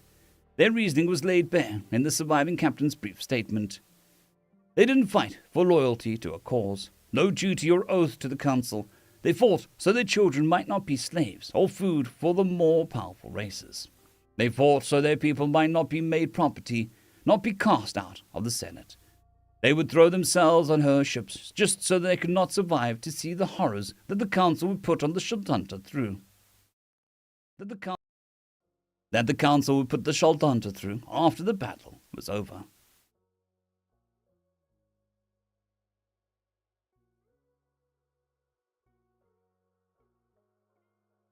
Ask Loki to start compiling every communication like this amongst the Council fleet. Every time one of these ships voices dissent or displeasure with their people's lot in the Senate, every curse aimed at the Council races. The propaganda department will want it later. She was silent a moment as Athena saw through the request. Athena, scramble rescue ships to the Shaldanta Rex and ask their surviving ships to quit the battle while they still can. Give them a chance to save themselves. It was all she could offer. It was up to the racers like the Shaldunta to cast aside their own chains, to want a better way for themselves, to cast aside everything they had been taught of how the universe had to work, and see that there was a better way out there. Because if races like the Shaldunta didn't, then humanity would just be seen as invaders, an enemy, and the entire war would be for nothing. The change had to start from within. Her gaze shifted again to the status icon of another of her destroyers, flashed and turned red, then a dull grey.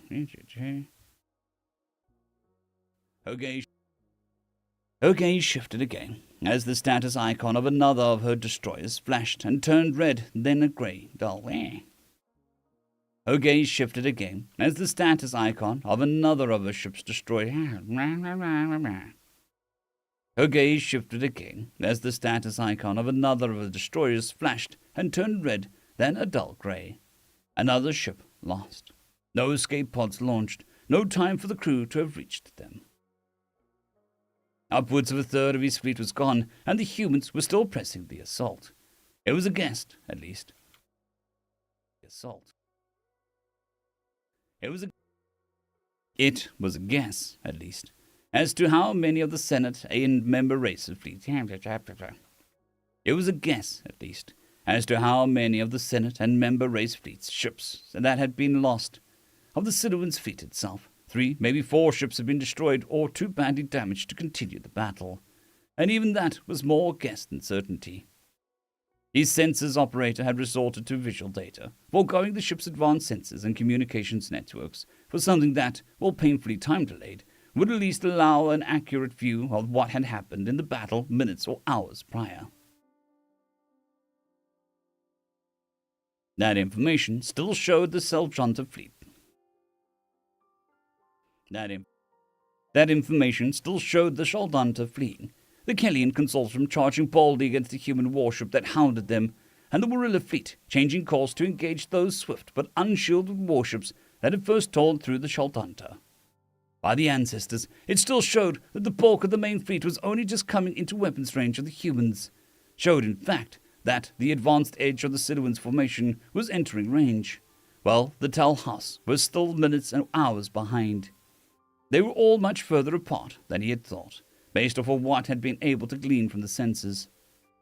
It was infuriating, trying to command the largest fleet the Council had fielded in centuries, only to be plagued by constant technical failures. A result of trying to combine the tactical information of such lesser species. His sensors operator and technicians assured him. The result of the human interference, his communications technicians worried. The result of his own personal incompetence, the Councillor surely believed.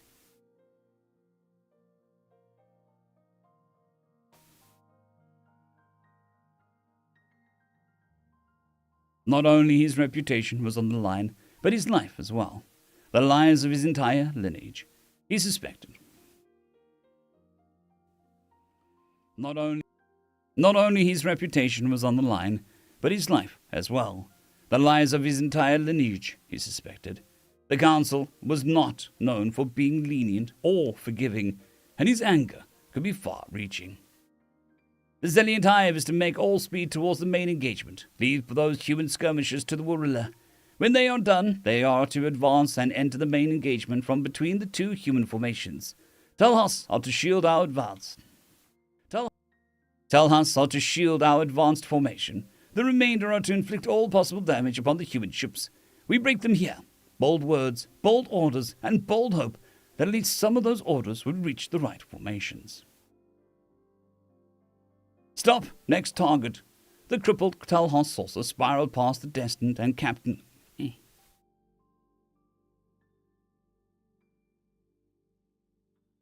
The crippled Talhas saucer spiraled past the destined, and Captain Albertson flashed a grim smile as it tumbled away. It was too badly damaged to fight and could barely maneuver. No longer a viable target. No longer a threat. So it was time to finish. So it was time to find fresh prey. Maybe the crew could abandon ship or struggle to stabilize their systems and try to navigate clear of the battle area. But without weapons, they were out of the fight, and he had no interest in slaughtering the defenseless ship and its crew. Shield spot failure starboard, transferring reserve power. 703rd Squadron is breaking contact, returning to Hermes to refuel and rearm. 705th is no longer combat effective and will return to Hermes. 701st, 2nd and 4th are remaining in contact and are reforming on our lead. The crewmen at the secondary tactical station dubbed the tower by the 5 squadrons of Dubbed the tower by 5 squadrons of strikecraft assigned to the Destined, delivered his reports before returning to the task of tracking and watching over them. Target locked. The Founder just did a run along the Siluan's vessel and chased into our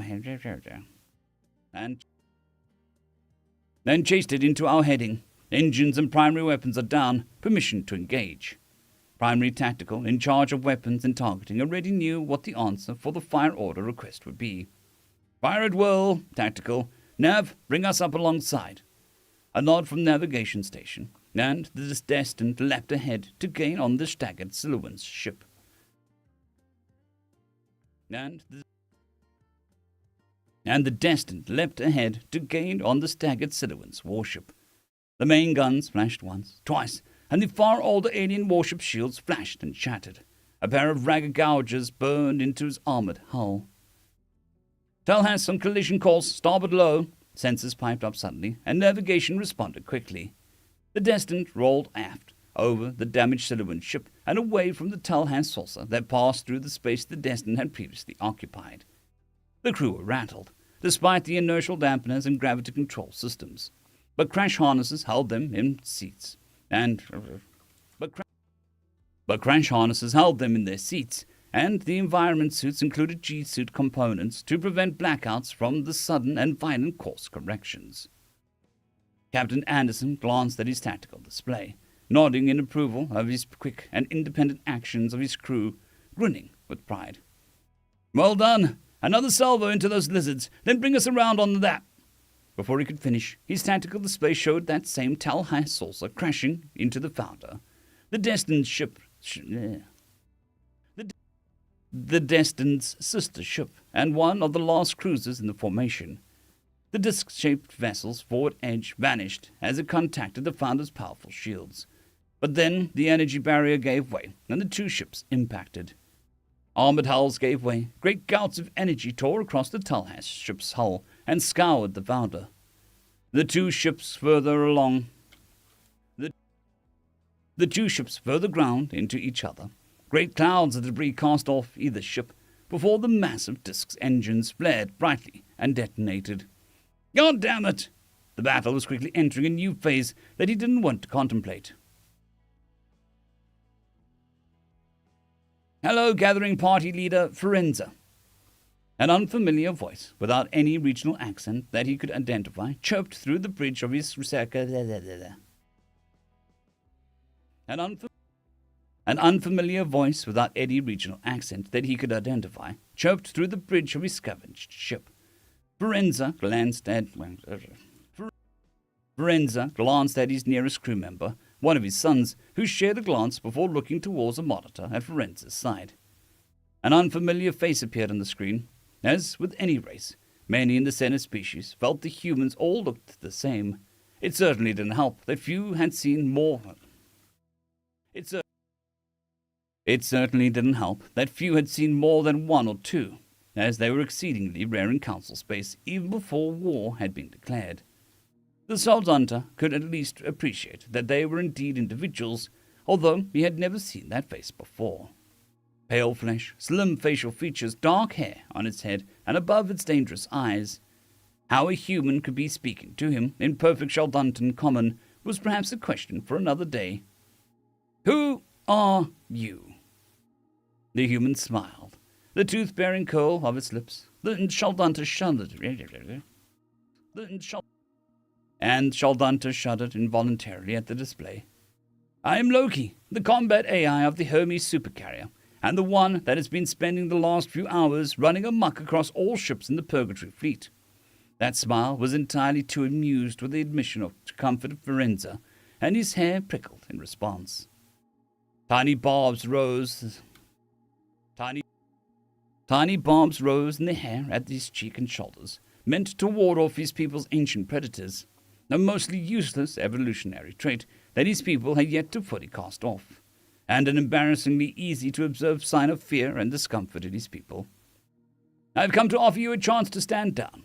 The Admiral, my Admiral, is scrambling rescue ships to the wreckages of your clan's ships." The exact translation of the wording implied that this Loki was aware of what Firenze's choice would be, was aware of what surrender would mean for his people, aware of what duty would require of the Shaldanta leader. He was silent for a moment as these 3 ships, full of family both close and distantly related, charged into the fray. They flew in a column, the ships of his 2 eldest sons leading with his first.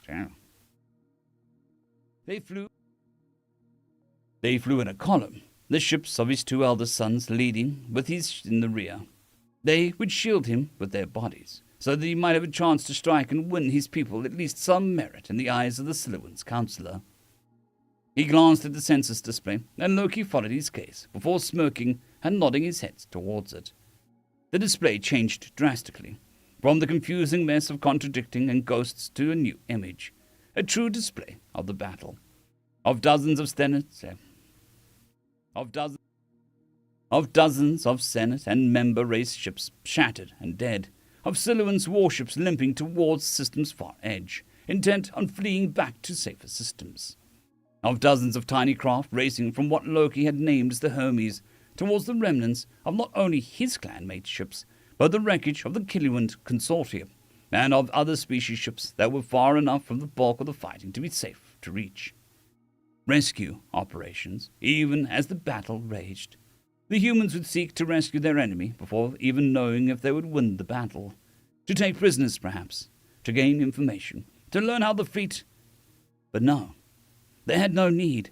Loki was an artificial intelligence, one powerful enough to wreak havoc throughout the entire fleet from the moment the battle had begun.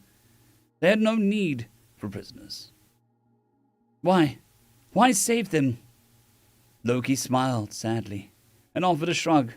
He was named after a god of mischief and trickery, but wasn't the cold-hearted and self-absorbed deity of his namesake.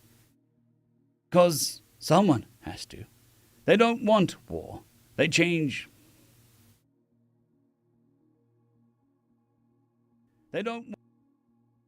don't want war, but change is a painful thing, and sometimes force is required to make it, even when it's the right thing to do.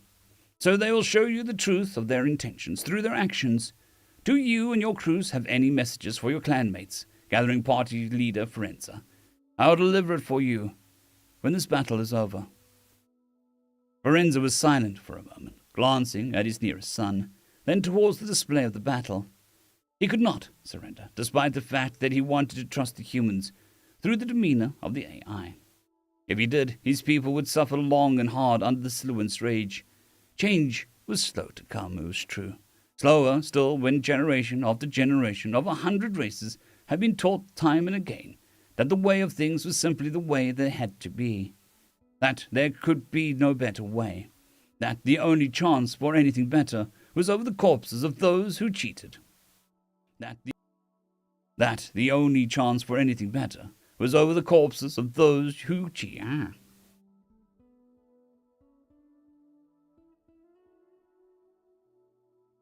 That the only chance for anything better was over the corpses of those you cheated and killed to best. That I am sorry, and that I do this for our people, that the clan lives on with them. His barbs lowered, a weight lifted from his chest. Aboard the 3 Shaldanta ships, similar messages were offered. Final words to loved ones that may or may not yet live.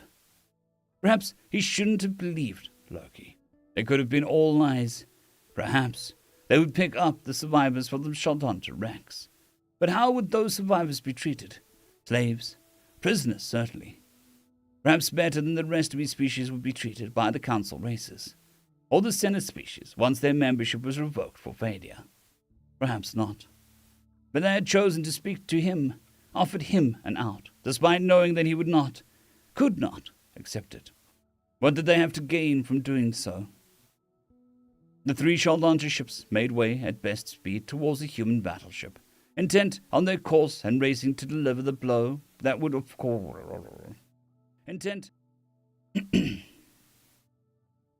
intent on their course and racing to deliver a blow that would afford his people some respect in the councillor's eyes. The survivors of his clan might be safe in the hands of the humans, but his people were still under the claws of the Silhouans and other council races, and it was the only way that he could hope to protect them, for a time at least. End of chapter.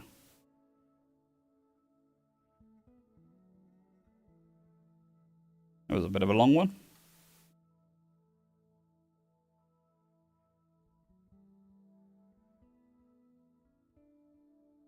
Oh, clickety-clack, clickety-clack.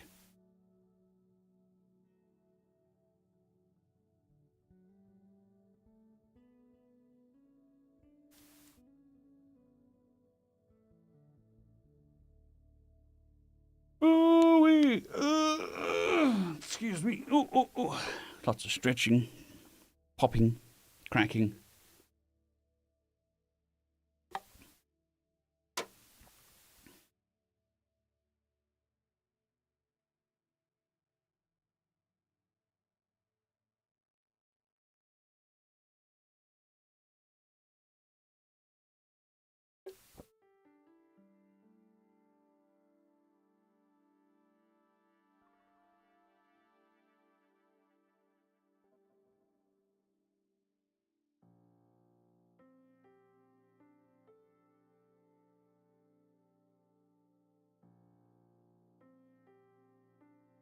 Good morning, Andrew.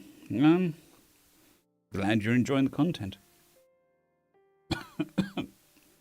Apparently you're supposed to drink the monster, not inhale it. Yeah. I think people are interested in this side of the creation process as well as the other side.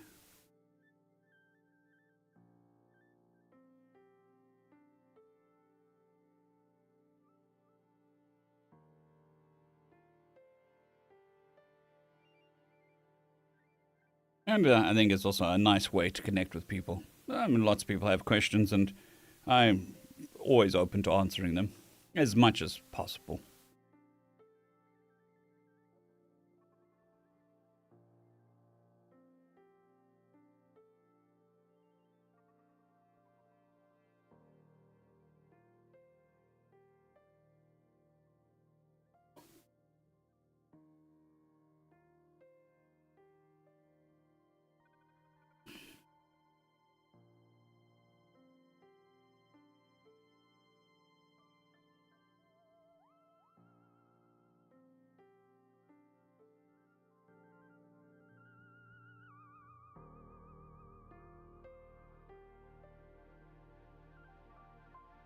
Fair enough, Andrew. Fair enough.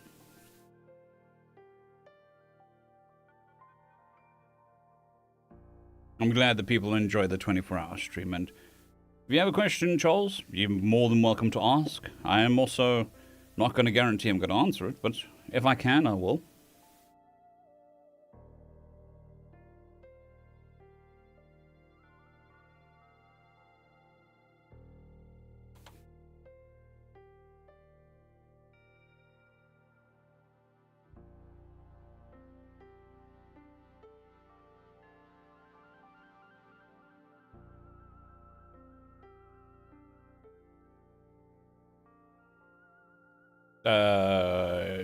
Honestly didn't really know that it existed until very recently. Well, the last couple of years. I think the Mandela effect is... Oh, putting my ears out. Putting my ears out? And there we go. Got both my ears back. Yeah. It was very much a surprise when I found out that people thought he died a lot earlier than he did. Doug, desperation, and that's what pushed me in this direction. We were not in a good place, struggling quite a bit. Job opportunities were very few. So I took a gamble. Throughout my life, I'd been told several times, well, more than that I had a nice voice, a voice for radio and stuff like that. And then I was also a bit not disappointed, but there was lots of horror narration out there at the time, but not a lot else. So I figured I'd give it a try, non-horror narration, and see how that went. And it went. So the gamble paid off. No point in my life that I think, ooh, I want to be an audiobook narrator. It just kind of happened.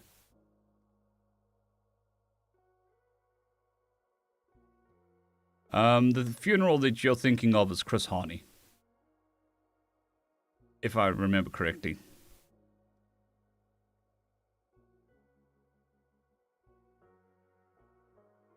There were quite a few similar.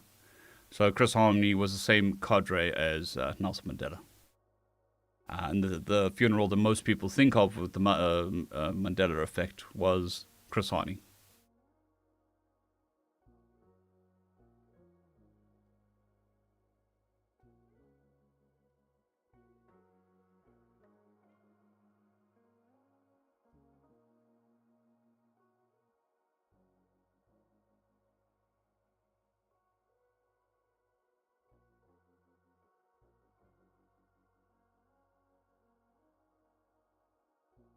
Oh, but I mean, that could have just been misreported, Charles.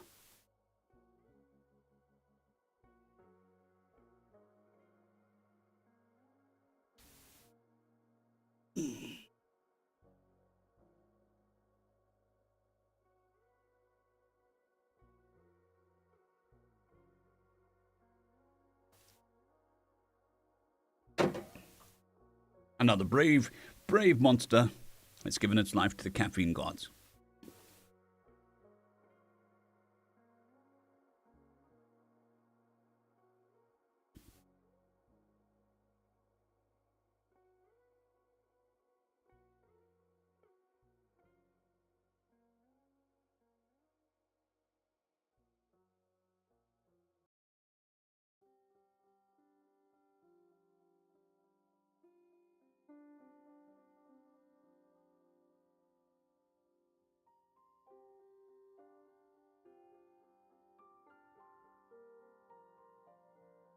Fair enough. I really have very little opinion on the Mandela effect. I mean, it's happened to me where I remember something and somebody else remembers something different.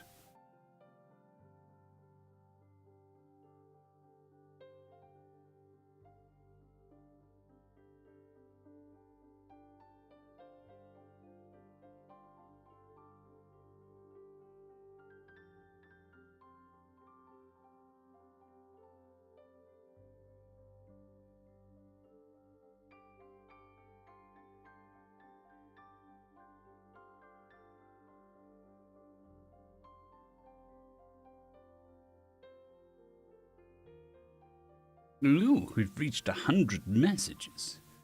Thank you, bot, for telling me. It's very much appreciated.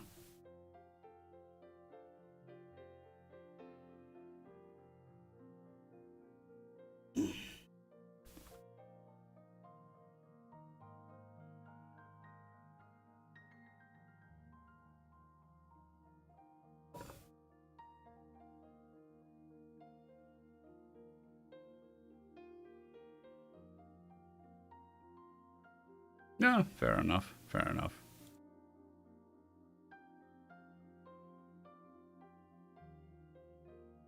Men in Black mind wiping people, creating Mandela effects. But it is an interesting concept.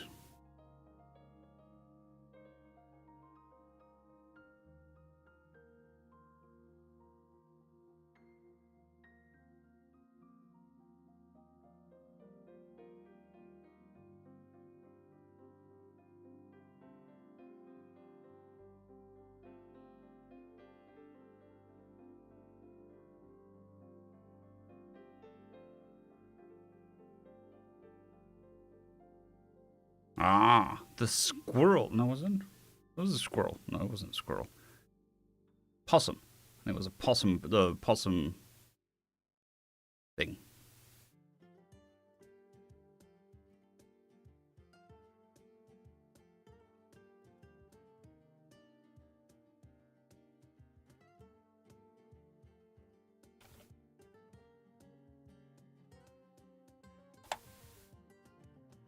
Yeah, very interesting. Lots of stuff are interesting. Oh, weasel. Sorry, not a possum.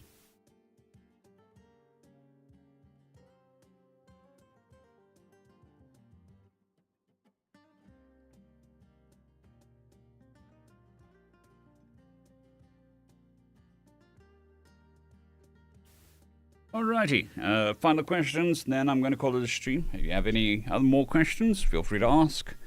But fear not, I will be back tomorrow. I think my voice is as done as it can be. We've done 10,000 words today, which is a nice chunk. But I don't want to push the voice too much. As you can hear, it's already starting to sound flat and not necessarily gravelly, but vocal fries coming back. So, not a great thing.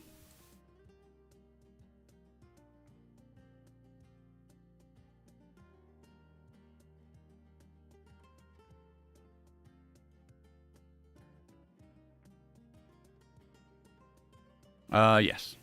Andrew, this is my profession now.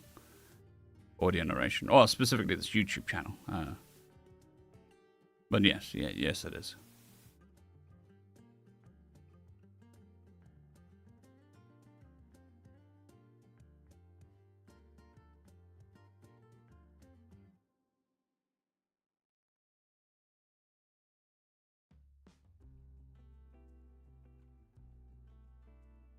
Thank you.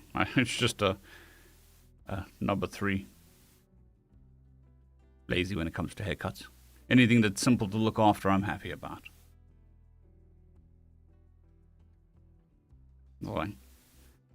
I tried doing the whole barber thing in South Africa, just couldn't get used to it, so I just do it myself now. Set the trimmer's tooth number 3 and have at it.